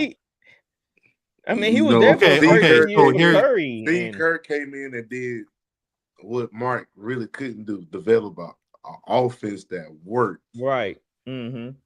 But I think the difference most is that Tony Dungy won in Indianapolis. How come Mark Jackson didn't find a chance with another team? That's a fair point. Well, fair point. Well, shoot, man. If I get paid millions to talk basketball, well, when you go to the 76ers, right? But sometimes, to be honest, some coaches are good at developing players, not building a team. Right. You know, you see a lot of coaches that good at OCs or DC, not head coach. Mark Jackson, he just didn't have the right toolage to coach a team, but he was very hands-on with players. So I think that's the difference. Okay, makes sense. Kerr brought in a scheme. I think Steve Kerr brought in a scheme. Mark Jackson was like, I'm a player, so I can connect with y'all better. And I think that's what happened. It's so interesting because a lot of people think that, you know, Nick Nurse is this great coach here in Toronto. And I was like, I think Dwayne Casey could have easily led that team to a championship. And I was not a Nick Nurse guy at all. And, you know, a lot of people, yourselves, think that Mark Jackson, and, you know, my respect to that, you know, I'm not discrediting you at all, but it's so amazing how a lot of people believe Mark Jackson was the reason why Steph became who he was. And, yeah, maybe Mark found the opportunity and had an incredible living talking about basketball as opposed to being a coach. But, you know, there is something to me that says if Mark Jackson was that key, I mean, how many millions did Monty Williams get in Detroit? Like you would think that Mark Jackson could get that kind of bread coaching a team if he was that legit. So it's such an interesting thing to think. You know, some coaches are good at just working with what they got. Yes. And then you got coaches that are good to get you where you need to go. That's fair. I think Doc, for example, I think Doc Rivers is a good coach as to where if you put him in a situation and you don't really have much, but he'll overachieve. But if you need Doc to get you where you want to go, he ain't the coach for that. Easy now. But also look at Steve Kerr too. He has, when they talk about rings, then 2 of them come with KD. Yeah. Yes, sure. So, you know, a lot of people say they ain't real rings because of the super team. So it just like, I feel like that Kerr get a lot of credit when it should be. Didn't they win before he came though? Yeah. Doesn't have one ring. Yeah, that's what I'm saying. He has one with Curry, then 2 with KD. So, and the reason they got KD.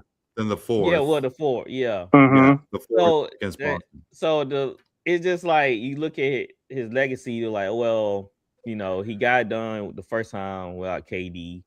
And then when they lost the way they did, they knew they had to go get another superstar to pair with an already dominant team to get over the top. So that's why I'm just like, maybe we give Kerr too much credit for. But wait a minute. But you know what? Team. And Swift, don't get me wrong. Like I hear you 100%. But when did Phil Jackson win a championship as a coach without having the best player of the league on his team? Because Michael Jordan wasn't. He gave Michael Jordan structure. He gave him structure, though. He gave now what Mike had. He gave Jordan a clear focus in that offense to what to do. And then Michael Jordan was like that wild horse, that stallion. But Phil Jackson gave him control, gave him a purpose, gave him a honed him in. That's why you're gonna have so many angry fans at your house. What? No, I'm taking up for Phil Jackson. I'm saying Phil Jackson was the reason. I know, but now you're alienating the Jordan fans. Like, okay, here we go. A lot of people give Phil credit for Jordan, the way Jordan came on. So you mean to tell me that any other coach, Jerry Sloan, who had was an incredible coach out of Utah. You mean to tell me Jerry Sloan? Oh no, could they talk to Michael? You think they could? Incredible question. I have no idea.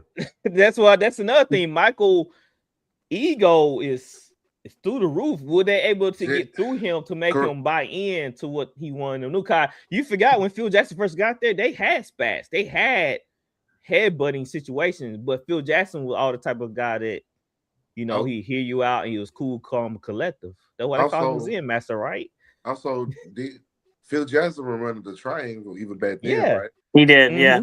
I think he did that back in New York too, way back when. I mean, when he was a player. I guess it all comes down to preference. Like, would you rather see Michael Jordan in the triangle offense, or do you see him in that high pace Jerry Sloan type of offense? And which one would have worked? But I mean, obviously the triangle worked, so it all worked out at the end of the day.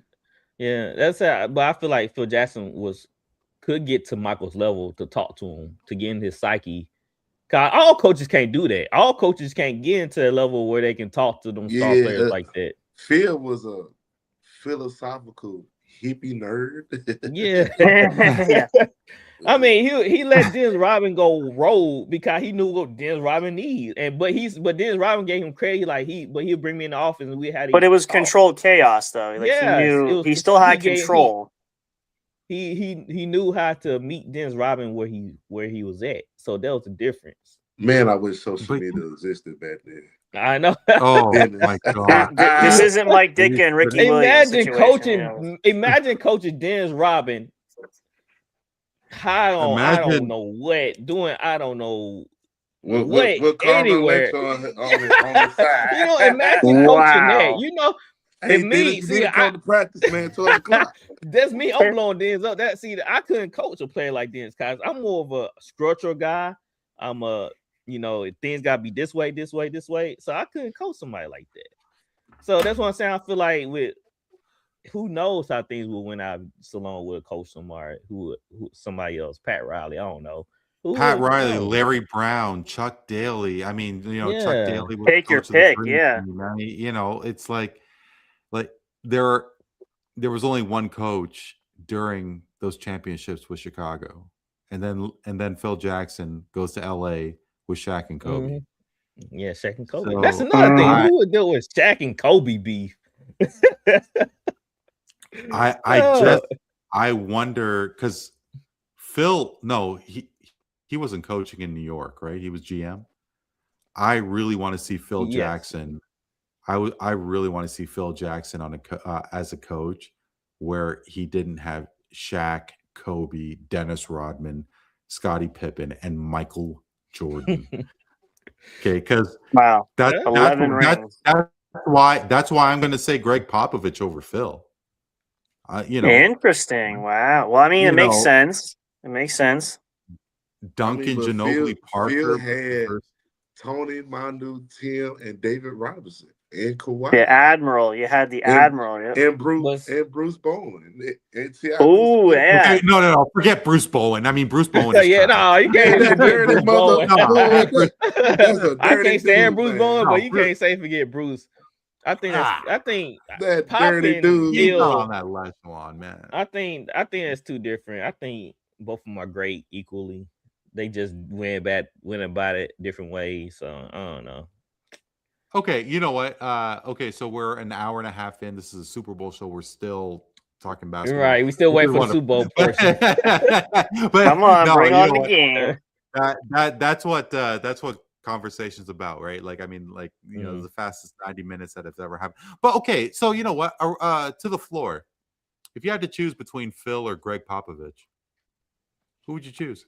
I'm going Popovich. I'm choosing Phil because I was a Jordan guy. And I love what Phil did. I gotta choose Greg. I gotta choose Popovich because that triangle offense is confusing.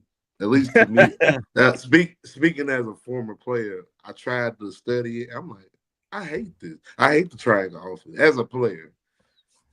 I gotta go Phil too. I mean, nothing against Pop, but I mean, it's just I think Phil would did wonders with Pop's team. We even had young David Robinson or Tim imagine, Duncan. yeah. Think about it. I think he Phil could coach anybody just like Pops because Phil. No, like I said, he get down, not just anybody.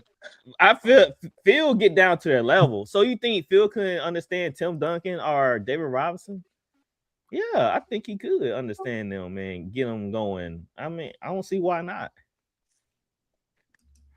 Yeah, no, this is Voice of the Fans. Anybody who's listening, feel free to drop us a comment. Are you thinking Phil? Are you thinking Greg Popovich?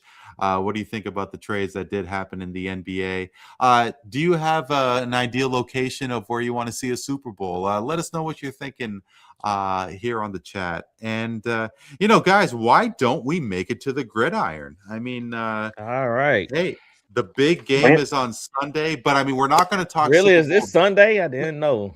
Yes. It have two teams I really don't care about, so I didn't know when it's. Says the Saints fan. Yeah, of course. You haven't seen it in what? How long? Yeah.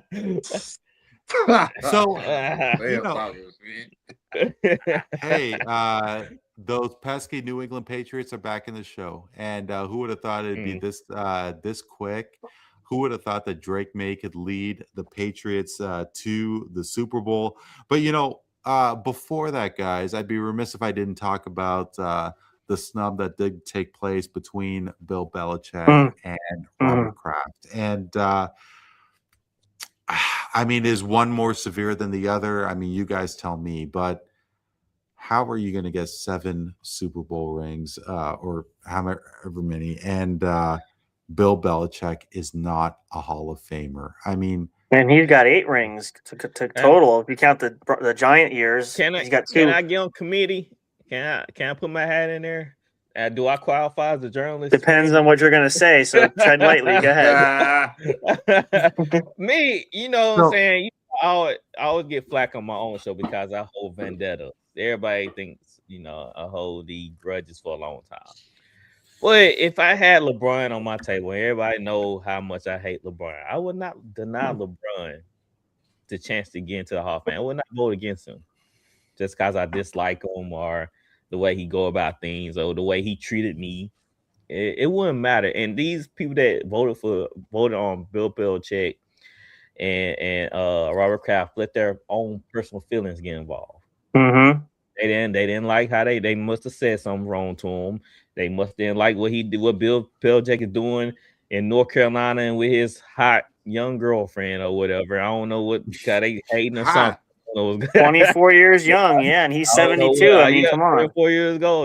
I don't know what they got going on, but clearly a lot. I have an idea. I have an idea. I don't want to know. I don't look at his window at night. I don't want to know. And it could be a writer that's saying, "Oh man, they cheated two of those Super Bowls with Spygate, the Fleckgate, Tuck Rule, you name it." So I'm still holding a grudge because of those 3 things that went on. So it's ridiculous, and those guys should be ashamed of themselves of putting their own personal feelings involved when they probably strictly voting off of merit and what the player did on the field, not off the field, on the field. So yeah, stupid. So, but I mean, how many people are going to remember this next year? Because you have to think Kraft and Belichick are going to get in. I mean, I don't know what you guys think about the Baseball Hall of Fame, but there is something that I do agree with Clemens and Bonds and A-Rod not getting in the Hall of Fame. I could only imagine how many guys were juicing in those days. I get it. Mm-hmm. But you know the rules, and they got caught. And however, now apparently in terms of Deflategate, Spygate, whatever, apparently every team does it, but you got to get caught, and these guys got caught. And well, okay, here's a question: is there a possibility that Kraft and Belichick don't get in for next year? You gotta wonder. I mean, if they're snubbed this year, way. and if it's a petty, well, they'll really be petty. The league's gonna take serious blowback if they do this again. I mean, come on. They're gonna get in because all them writers that voted no are gone. It's a whole new group. Yeah. And they're I bet. So Swift, enlighten me. Like, who is the committee? Like, is it a group of people, different people every year? Prominent writers, journalists, I guess of the NFL sports. So that's and is it the vote. And does it change every year, or is it the same group of people? I want to say it's the same group of people. The only way I believe it is. Yeah, I don't know if they vote for that. Your status if you're something crazy happened, or you just don't want to be on a committee anymore. You can step down. Yeah. Okay, yeah. This one guy, this one writer, he was a Bears fan. He came out. They claimed he was on a committee, and he said he would never vote for Aaron Rodgers, and he was a Bears writer. I'm like, see. That's why why you just lost your vote, because you just said that. Well, so I think I guess because again, I don't know what you guys think. I'd love to hear your thoughts, because I don't know if I want to see Barry Bonds in the Hall of Fame. I mean, what? RC I say the same thing about Pete Rose myself. I don't think Pete Rose should be there, but that's just me. But okay. So I agree with Pete Rose. I agree on Pete Rose. Bears should definitely get in. Okay, let's focus on Barry Bonds for a second, because when he hit 73 home runs, he never finished the season with 50. He never finished with 60. The second most home runs that he had in the season was 10 years before 73. And I think he hit 73 at the age of 37. At that time, yep. That is who has the strength for that? Yeah, who has the strength at that point? Now, he had an incredible start in Pittsburgh. Dare I say he would have been a Hall of Famer regardless. But everybody is just so into Barry Bonds because of the incredible home runs and those 73 homers that he had in San Francisco. How many people think of Barry Bonds as a Pittsburgh Pirate? But I mean, like, that's besides the point. That's besides the point. It's that he cheated.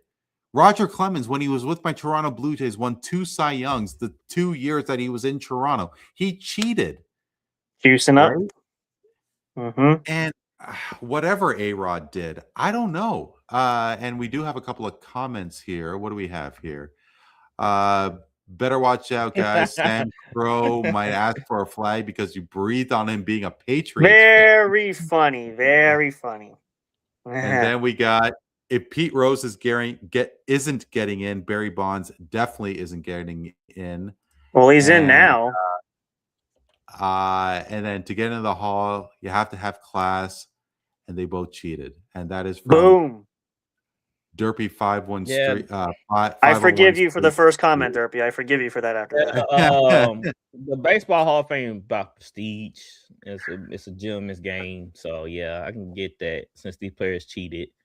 They don't get in, but it's hard. When you know though, that's like, I agree with what Randy said. Like, when you know you're breaking the rules actively, and think of it this way: if I'm a guy who I know I'm eligible for the Hall of Fame, why am I risking anything by juicing up or like I said, Pete Rose's case, the gambling. I mean, yes, it's not a playing thing, but as a manager, why would you rock the boat when you know you're in a figure? Everybody looks at you. A lot of people idolize you. These are a lot of our heroes that we see go into the Hall of Fame. You know, eyes are on you, and so that's why I also think Jose Canseco, when he wrote that book, obviously he threw everybody under the bus because he's naming names and he's dropping all these players out there. Which again, I blame him for. If you want to talk about your own career, you want to sell yourself out. Which I mean, again, I give Giambi credit. At least he owned up to it.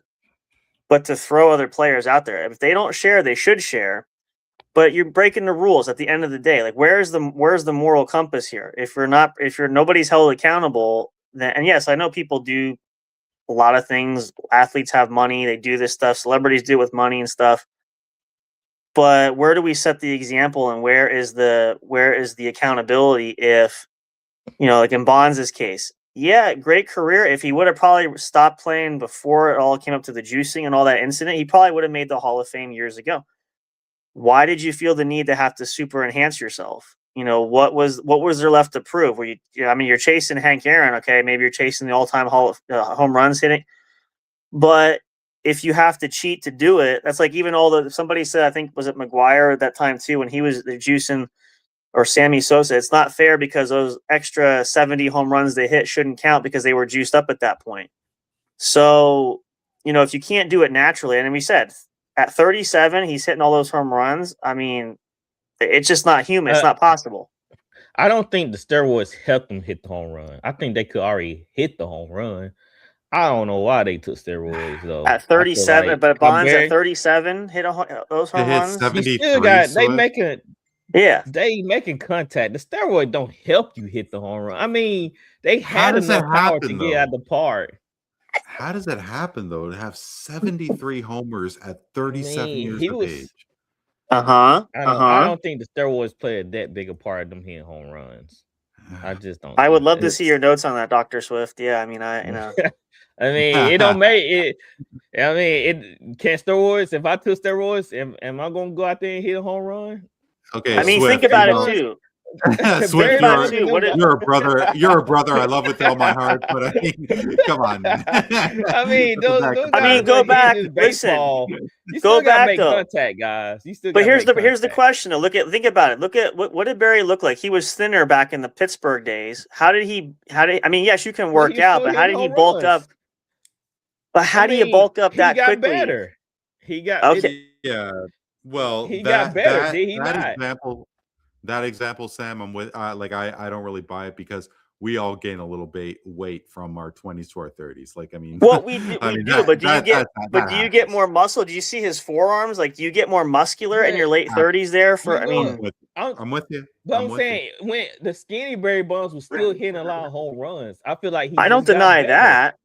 He just got but I'm better. saying is you're saying though that the steroids don't play a factor. Have you seen the size? Like he had muscles bigger than like my head. But I mean, you hitting home runs prior to steroids. Like dude was on his way anyway of hitting what? Well, how many did he hit when he was in Pittsburgh? Was it like 40 to 50 or something like that? Yeah, it wasn't definitely not 50. But he had an incredible batting average. Yeah. So I think that it didn't. He already was a great player. I think he just improved over time, man. But then why juice? That begs the question of why juice then? If he I think some of these players juice for different reasons. I think A-Rod didn't need a juice stick. He was already a great player. I feel like that's why I said, like to Randy's point, you break the rules and you know what you're doing. They didn't like force to take it. They took it because they were willingly taking it. I mean, yeah. No, I mean, I know this was before PED and the testing and everything that became the forefront after all this came out and everything. But and also juicing was a problem back in their era anyway, from bodybuilders. Oh yeah, that's fair. It was a rampant thing. So maybe they got caught up and like, hey, let's juice because everybody else was juicing at that time. I mean, that's a fair point. But I mean, everybody knew that it was bad. Like it was bad news. Everybody knew, but they still didn't stop. Exactly. Stop the bodybuilders that they hung around and worked out with. They like the bodybuilder. Hey man, we got something right here. They get you recovery faster, get you stronger. Just do it. Sure. Sure. No, I understand. So And yeah, yeah, I don't know. Like, weren't we originally talking about Belichick and Kraft? yeah, yeah. Oh, it That led Hall to of Barry Fame. Bonds. It led to the We cheating. Yeah. agree. We all agree that Robert Kraft and Belichick should be in Hall of Fame. They dropped the ball. So Well, not Correct. even that, but they should be first ballot, and that's what even Tom Brady said. Well, what does that mean for me?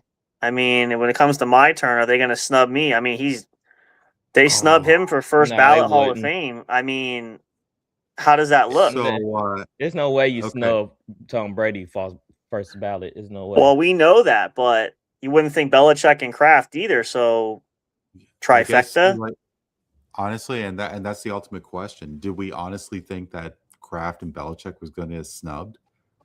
So listen, I believe so. you, but no, I don't think anybody would have thought that Belichick and Nobody Kraft saw was this gonna get coming. snubbed. No, I don't think. No, yeah, Nobody would have been talking about it. So true. okay, All right. everything that you owned, everything that's near and dear to your heart is on the line. And Mm-hmm. the bet is Tom Brady gets in to the Hall of Fame at his first opportunity.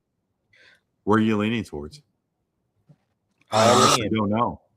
You think he's getting in, Sam? Yeah, I think. Oh, go ahead. Sam. I'll say this: yes, he should get in. But like I said, when he makes those comments and seeing, it's one thing if it was just Belichick. Okay, you just for argument's sake, you could chalk up he got a bad draw. But now you're saying the owner of the Patriots, who bought that franchise, who has seen 6 titles come in that town. And again, I know Mr. Kraft wasn't on the field, but now if this is a, let's say, quote unquote, a conspiracy theory or whatever the reason for snubbing is, now you have the quarterback that you accused of playing with deflated balls, which again, there was no evidence to back that up. The FBI investigated, there was no evidence, just to be clear, number one. I'll give you the Spygate. That was bad because Belichick, obviously, you don't send a staffer to a closed practice in New York there. You don't do that, okay? Especially when it's not open to the public, which I believe is what the story was at that time. So that's fair. And I also don't fault you for, let's just throw it out there, the Tuck rule. Okay, we look at it now 20-some years later. We can obviously see there was luck involved. Okay, I'm not going to deny you that. I've had people argue this with me left and right. I'm not denying that. But in the end of the day, because I had someone tell me the other day, oh, well, I don't like Brady because they cheated. They bought all those Super Bowls. If he would have bought all those Super Bowls, he would have had 10 of them. Okay. Like, he's not going to lose 3 of those, especially 2 of those by a close margin by like 3 points. I mean, let's be honest there.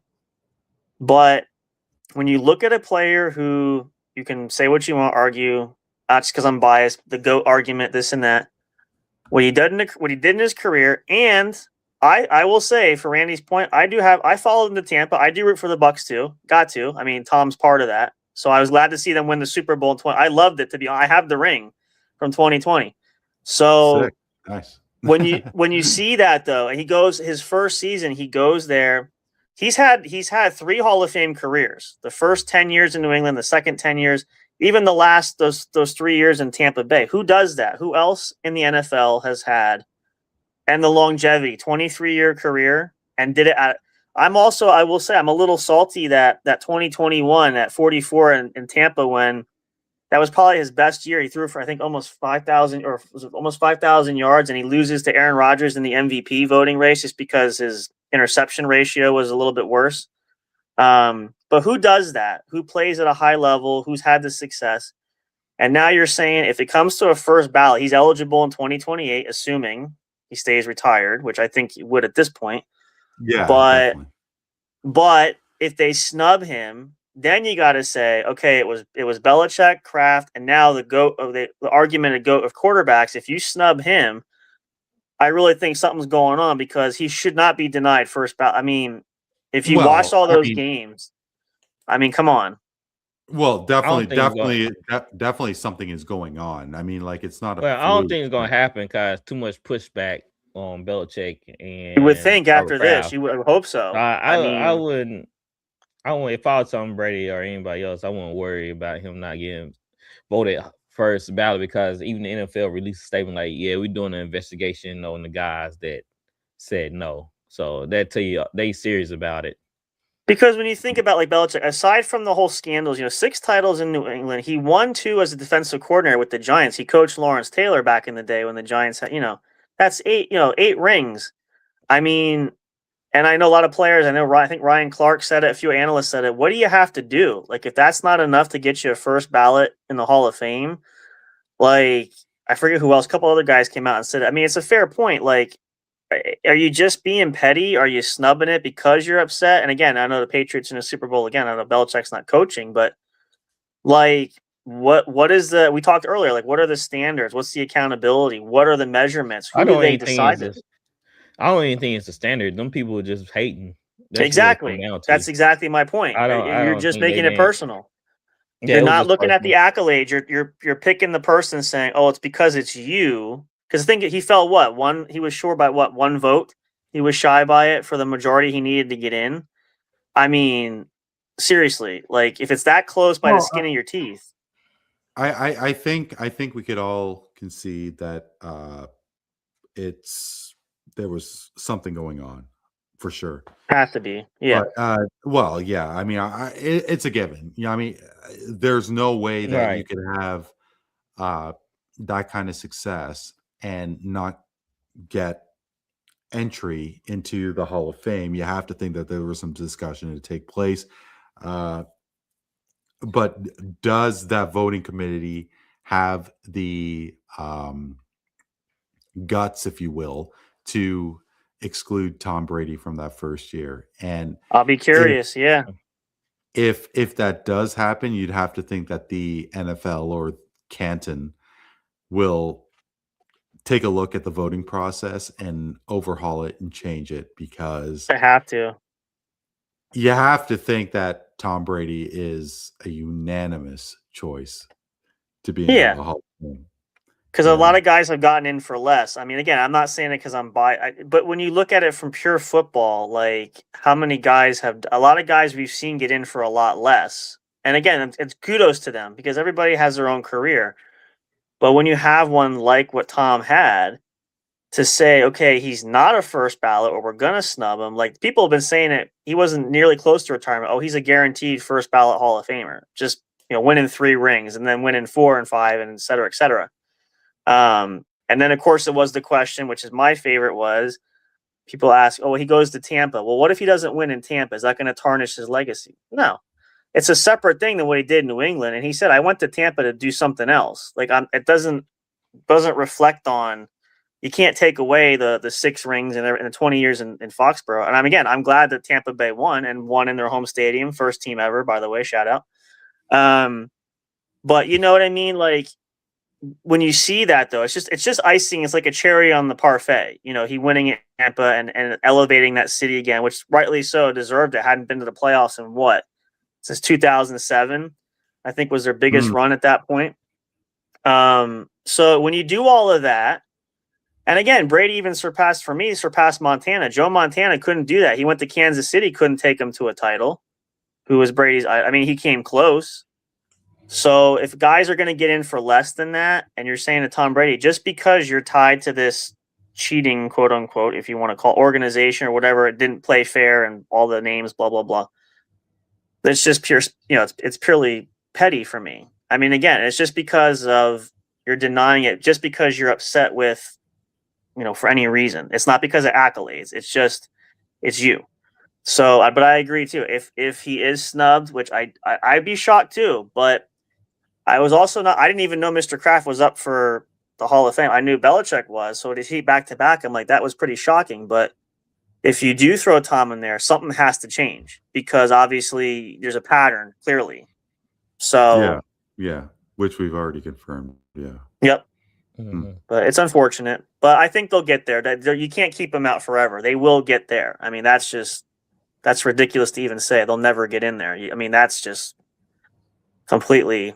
Then what is football then? If that's the level of greatness you measure and they can't get in at all, then where do we draw the line? So. Yeah. Well, speaking of the Patriots, in terms of the team itself, like how happy satisfied is the league, you think, with the Patriots back in the Super Bowl? It's one of those recognizable teams. I mean, imagine if the Dallas Cowboys got back into the Super Bowl, or Wouldn't that be something? yeah, when the Chicago Cubs made that World Series, Swift, in 2016, there were some franchises that is just so synonymous with that league. I mean, you think about the Montreal Canadiens with hockey, you think about the New York Knicks with basketball, but the Patriots have that history, that cachet, and I mean, it's a different cast of characters, but do you think that this is like going to increase viewership because it is the Patriots, and there was a lot of people who jumped on that bandwagon when Brady made his run? I think in this go around, I mean, I think I noticed the bigger bandwagon is everybody's rooting against New England. They say everybody who says we want Seattle to win just because the Patriots are there. It could be anybody but. Which, I mean, again, when you have that crown, and maybe one day New Orleans will know what that feels like. I'm kidding. I have to do it once in a cheat. We ain't have to cheat our way to Super Bowl. Fair point. Touche. Touche. But no, I think it's good though for the league too, because all kidding this aside, like I know how people feel, and again, I like to see new teams get in, but I like this squad. I mean, they're young. I mean, I know that the running thing was, New England had an easy path to the Super Bowl. They didn't really beat anybody. That's an old adage that's used before, but the point is you get there. I mean, someone has to get there. I've always said too, I'm on the argument of, well, Josh Allen had his chance. Yeah, well, he still can't get it done, clearly. So Bills fans can keep saying that for another 10 years, perhaps. You got to at least get to a Super Bowl. And even for Seattle, we'll flip it to Seattle. I mean, to win, I did not pick them to win the division this year, to be top what they were. So sometimes these teams just kind of step up. I think it's nice though. It's nice to see, aside from certain players, younger squads going at it. It's a new generation of football too. I think it's good for the league. I think it's good to see a mixture. Now, I won't say I'd be disappointed if there was another dynasty in the making, but I would like to see a mixture of teams. I don't want to see like the Patriots be dominating again. Like I'd like to see, somebody's like I said to some guys, I'd love to see the Broncos come in. I think they have a young team. It's heartbreaking when you're that close, obviously. And again, I will throw some shade for Randy. I'm disappointed in Tampa Bay. I had them to pick to win the division, and they just fell apart. They got to step it up. So, but I mean, even teams like Atlanta, the Bears, say what you want. They had quite a run. I think it's good for the league when you see aside from all the rule changes, and I still say NFL is going to be touch football in a couple of years the way they're going. I think it's good for the league. I think the viewership, I don't know if this will be an all-time high Super Bowl watch, but I'm pretty sure a lot of people are going to tune in for whether they love the Patriots, hate the Patriots, love Seattle. Most people I talk to I just want to watch the commercials. That seems to be a popular one. I really take a nap. Or that. Okay, well, yeah, I can understand that. Hang on, Swift. You don't have any big plans for the Super Bowl? Yeah, I'll go and watch it with a couple friends. And okay, come on. You know what I'm saying? Just because it's a Super Bowl now. 1 year, who you rooting for? 1 year, who I'm rooting for? Nobody, Sam, because it's the Seahawks. I just see the Patriots win. I'll just say this: I really see the Patriots win than the Seahawks, because the Seahawks are in the NFC. So I usually root for the AFC team. Thank you. But we are watching Sam Darnold and Drake May here. So it's just like you don't have household names at quarterback. So that's what I'm saying. Like it's. But Drake May could be that name, right? Yeah, Drake May could be a name, and that's why the Patriots are here now, because Drake May took that next step at playing quarterback. And he was able to get his team to the Super Bowl, unlike Bo Nix, who still struggle in the passing game. But I ain't gonna throw shade at Bo Nix right now. But if I had to choose, I think I'm going for the Patriots, but I think the Seahawks might win this. That defense is scary. That's another question too. I mean, if you're taking a look at quarterback versus quarterback, I mean, Drake May is dominant over Sam Darnold. Right. Defense-wise, yeah, Seattle may have the upper hand, but in terms of the pass game, that's New England. So, I mean, is it really going to come down to defense? I would say I'll take Seattle's passing game. Really? I'll tell you why. There's one guy named Jackson Ajiba. Jackson Smith. Okay. Right. Patriots do not have that. Patriots have a whole bunch of no names at wide receiver right now. And so that's what I'm looking at. All right. So the Patriots had an awesome regular season. I was gonna say he's calling Stephon Diggs a no name. Wow. Yeah, he's a one-legger right now. I mean, ouch. Who's scared of Stephon Diggs? I mean, he's not the same guy in Buffalo. Well, I didn't say scared, but you said a no name. He's been a household name. He's a no name. I mean, oof. Sorry, we know Stephon. Sorry, is he injured? Is he injured? No, he's not. He's making it joke career-wise, like he's injury prone. He just run like he injured, Randy. That's it. He has a baby with Cardi B, and I think people know him more as the baby daddy than Stephon Diggs. Oh, for real? Is that right? Come on. This country lives on media stuff. I mean, come on. But Miracle in Minneapolis. I know you can see. I'm not a big Stephon Diggs fan, as you can see. But the Patriots had a great regular season. I mean, they played awesome. Seahawks had a great regular season. So if you look at these two teams now, the Patriots, what worries me, they have been struggling in the postseason. In the playoffs. They have been struggling. Defense haven't been playing top tier like they should, like they've been playing all season long. The passing game is non-existent. But you look at Seattle, they red hot. Defense flying around, creating turnovers. Sam Darnold and Jackson Smith, Jibba, man, that connection is tight. So the Seahawks been taking care of business, and they on track. They on the roll. Patriots, they could have lost against Denver. If Bo Nix was playing in that game. Oh, I'll give you that. Yeah. And if Sean Payton would kick the field goal instead of going forward, I'll definitely give you that. Red zone, the Denver could have beat the Patriots with still. Yeah. So that's why I'm kind of reluctant on the Patriots because the Patriots have been skidding by where Seattle has been dominating the teams from first quarter to fourth quarter. So that's what the difference is right now. Patriots had better regular season, but Seattle has a better playoff run right now. So all right, well, I could see that. I mean, I look at the teams the Seahawks knocked off. The Rams, of course, look what they did to the 49ers. The 49ers all year have been scrappy. They have been beating teams, and they came in and dominated them. Patriots, you can't really say the same thing about the teams they play in the playoffs. What about Houston? Houston, CJ Stroud was the problem. I mean, if CJ Stroud didn't have 5 turnovers, it was still a close game. Like, it wasn't that bad of a game where they what's so crazy is the Houston Texans still had a shot in that game with 5 turnovers, with 5 interceptions. So that's what I'm looking at. I'm like, you win these games, but you're doing just enough to win. Where Seattle, they dominating from first quarter to fourth quarter. Foot on the gas. They doing what they need to do. Patriots, they letting teams hang around.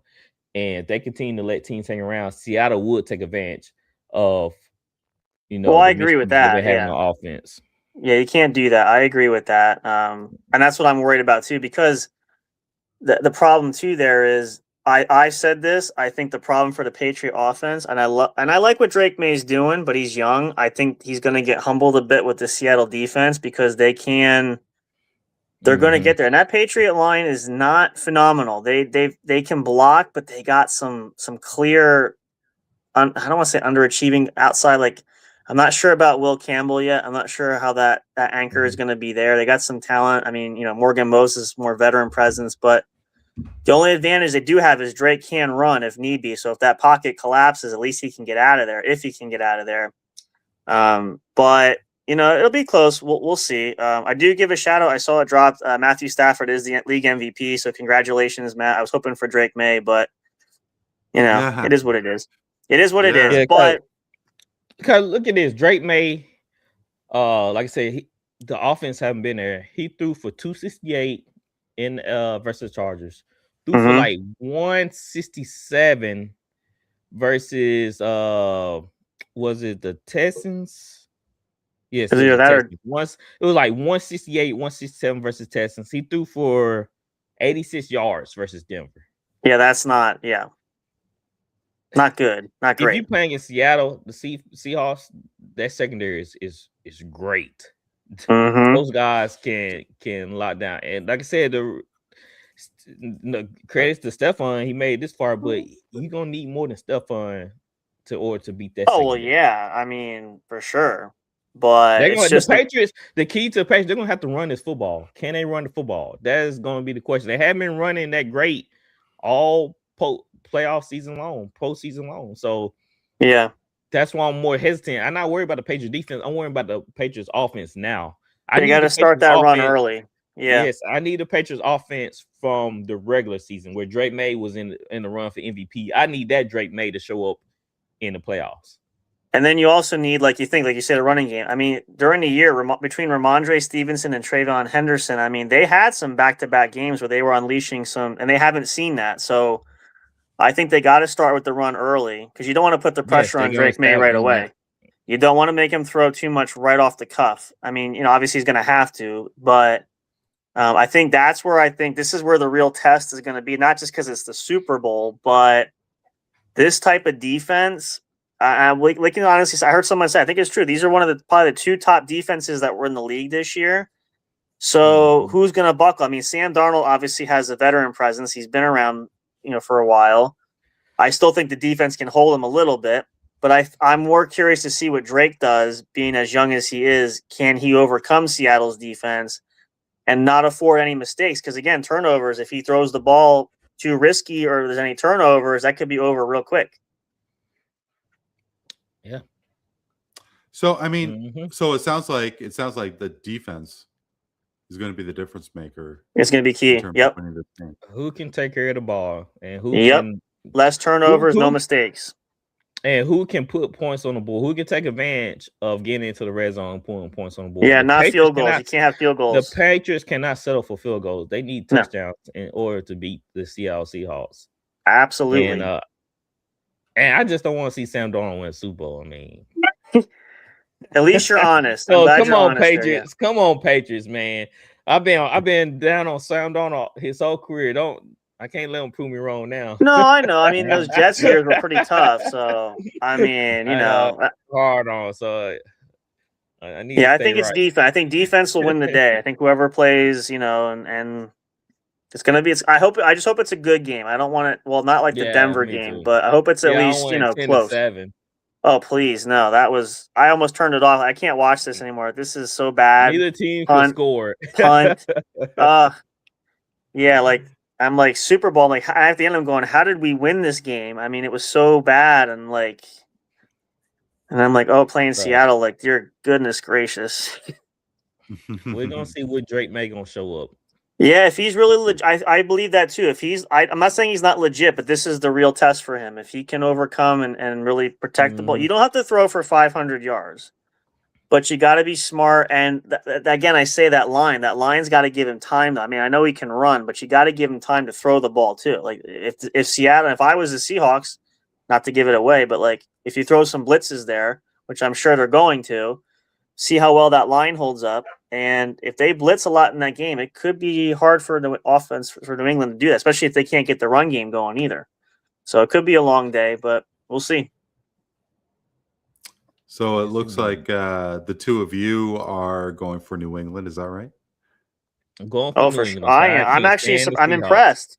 I tip my cap to you there, sir. We don't usually agree on that, but okay. luckily for you, Lucky the me. Seahawks in that the Where's Seahawks in NFC, so I can't go for an NFC team. man? The one time Professor Flowers isn't here to hear this. Gee whiz. I know Well, he I'll ain't tell you going right for the now, Patriots. he's not going for the Patriots. He's going for Seattle. Nah, I'm pretty sure he's going for Seattle. I'd be really shocked if he goes for the Patriots. I mean, He's a Colts fan. There's no way he go.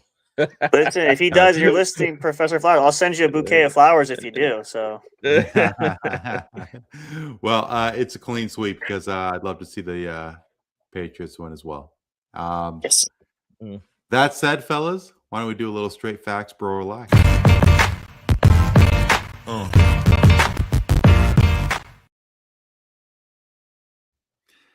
The final segment of the show. And Sam Swift has joined me for this final segment. Basically, what's going to happen is I'm going to drop a statement. You're going to agree by saying straight facts. You'll tell me why. And if you disagree, you will say, bro, relax. And you're going to give your explanation. And we're going to start with Swift.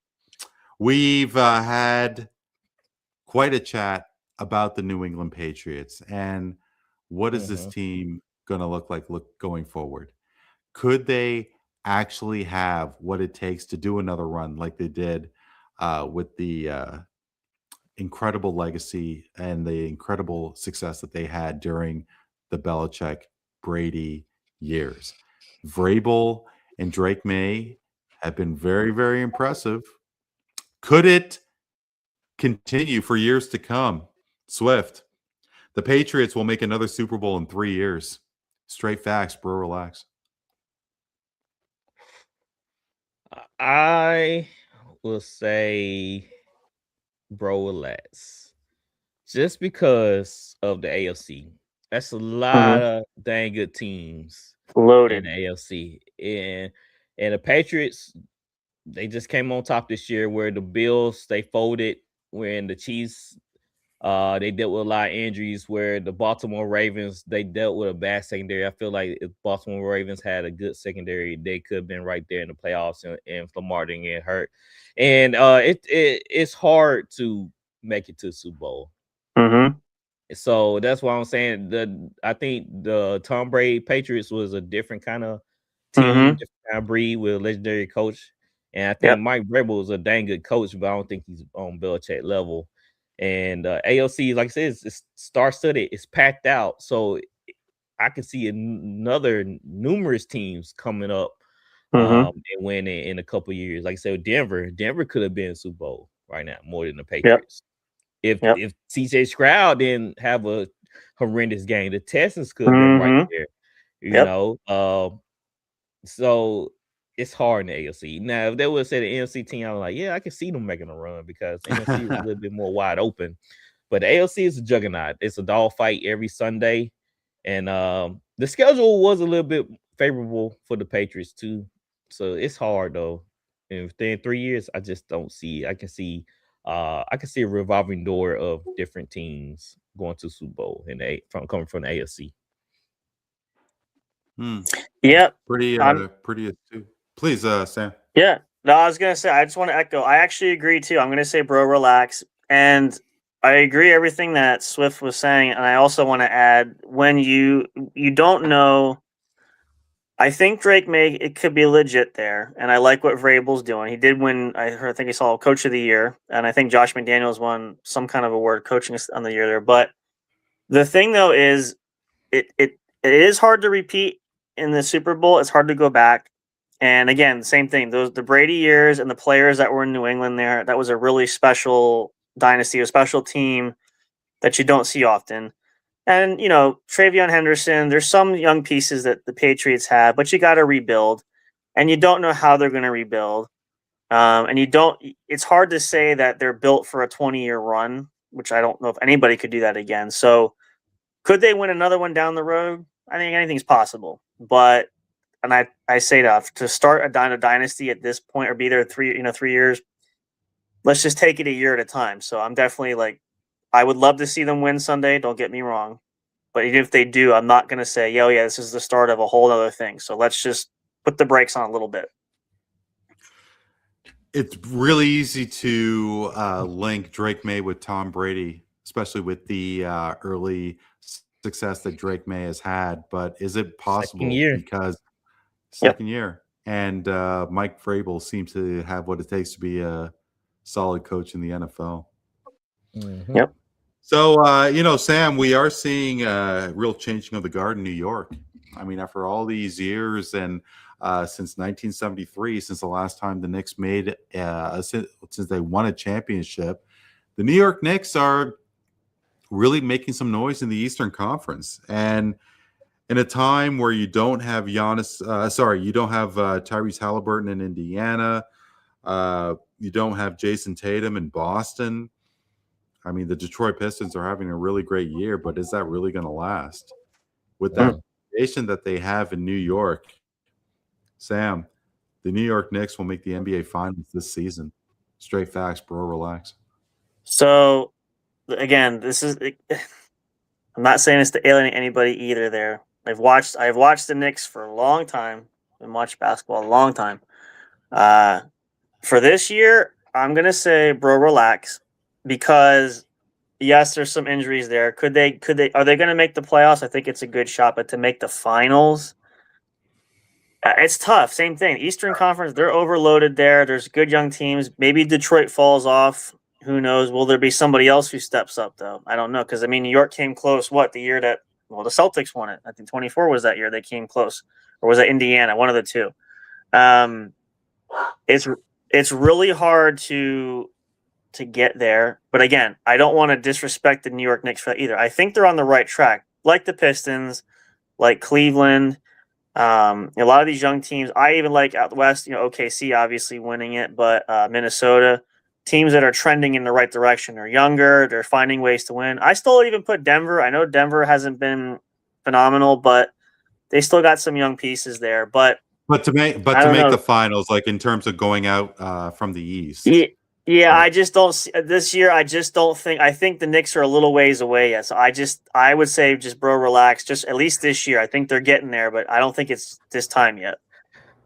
Yeah, the East is wide open, but it's the Knicks. Of course, we don't know.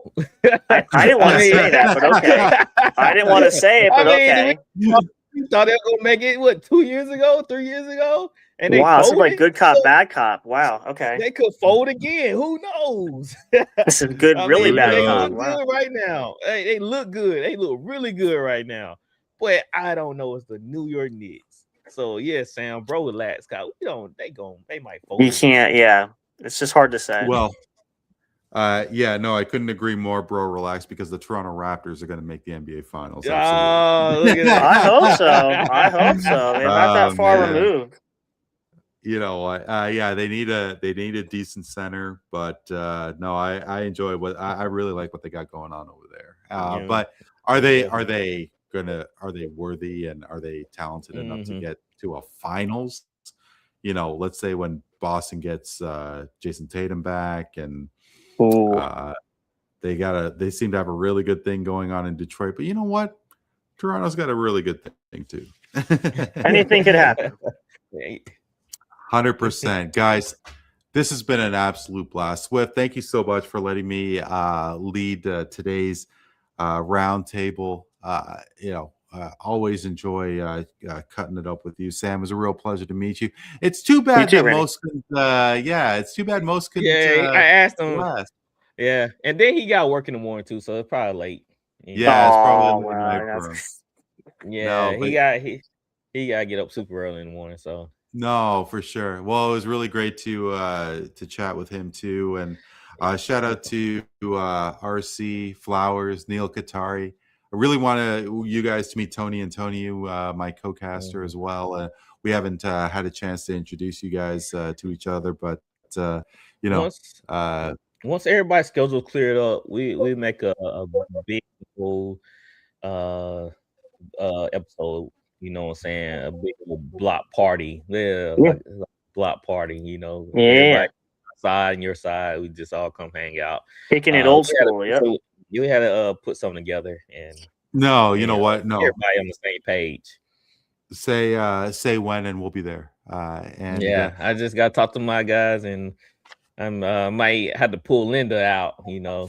Say, come Yeah, on in. yeah, no, for sure. Yeah, you gotta wonder what Linda's party schedule is like, because the Super Bowl's over in her hometown. I mean, like, yes. what's the deal? Does Linda have like a boyfriend or something? Like, she could probably meet some Well, guys. Like, yeah. there's probably going to be a wave of people Yeah, coming over. know what I'm saying? her I probably need to put her on a job and put her out there as a correspondent, you know. Yeah. Yeah, absolutely. Meet a nice Patriots fan. No, okay. Yeah. Guys, let's That's do this great. again really soon, all right? For sure. Thanks so much. For Thank you for Ben having Swift us. Reynolds, Sam Crow, and most unknown, I'm Randy Courret. This is Voice of the Fans. Hope you're doing well and keeping safe. We will talk to you next time.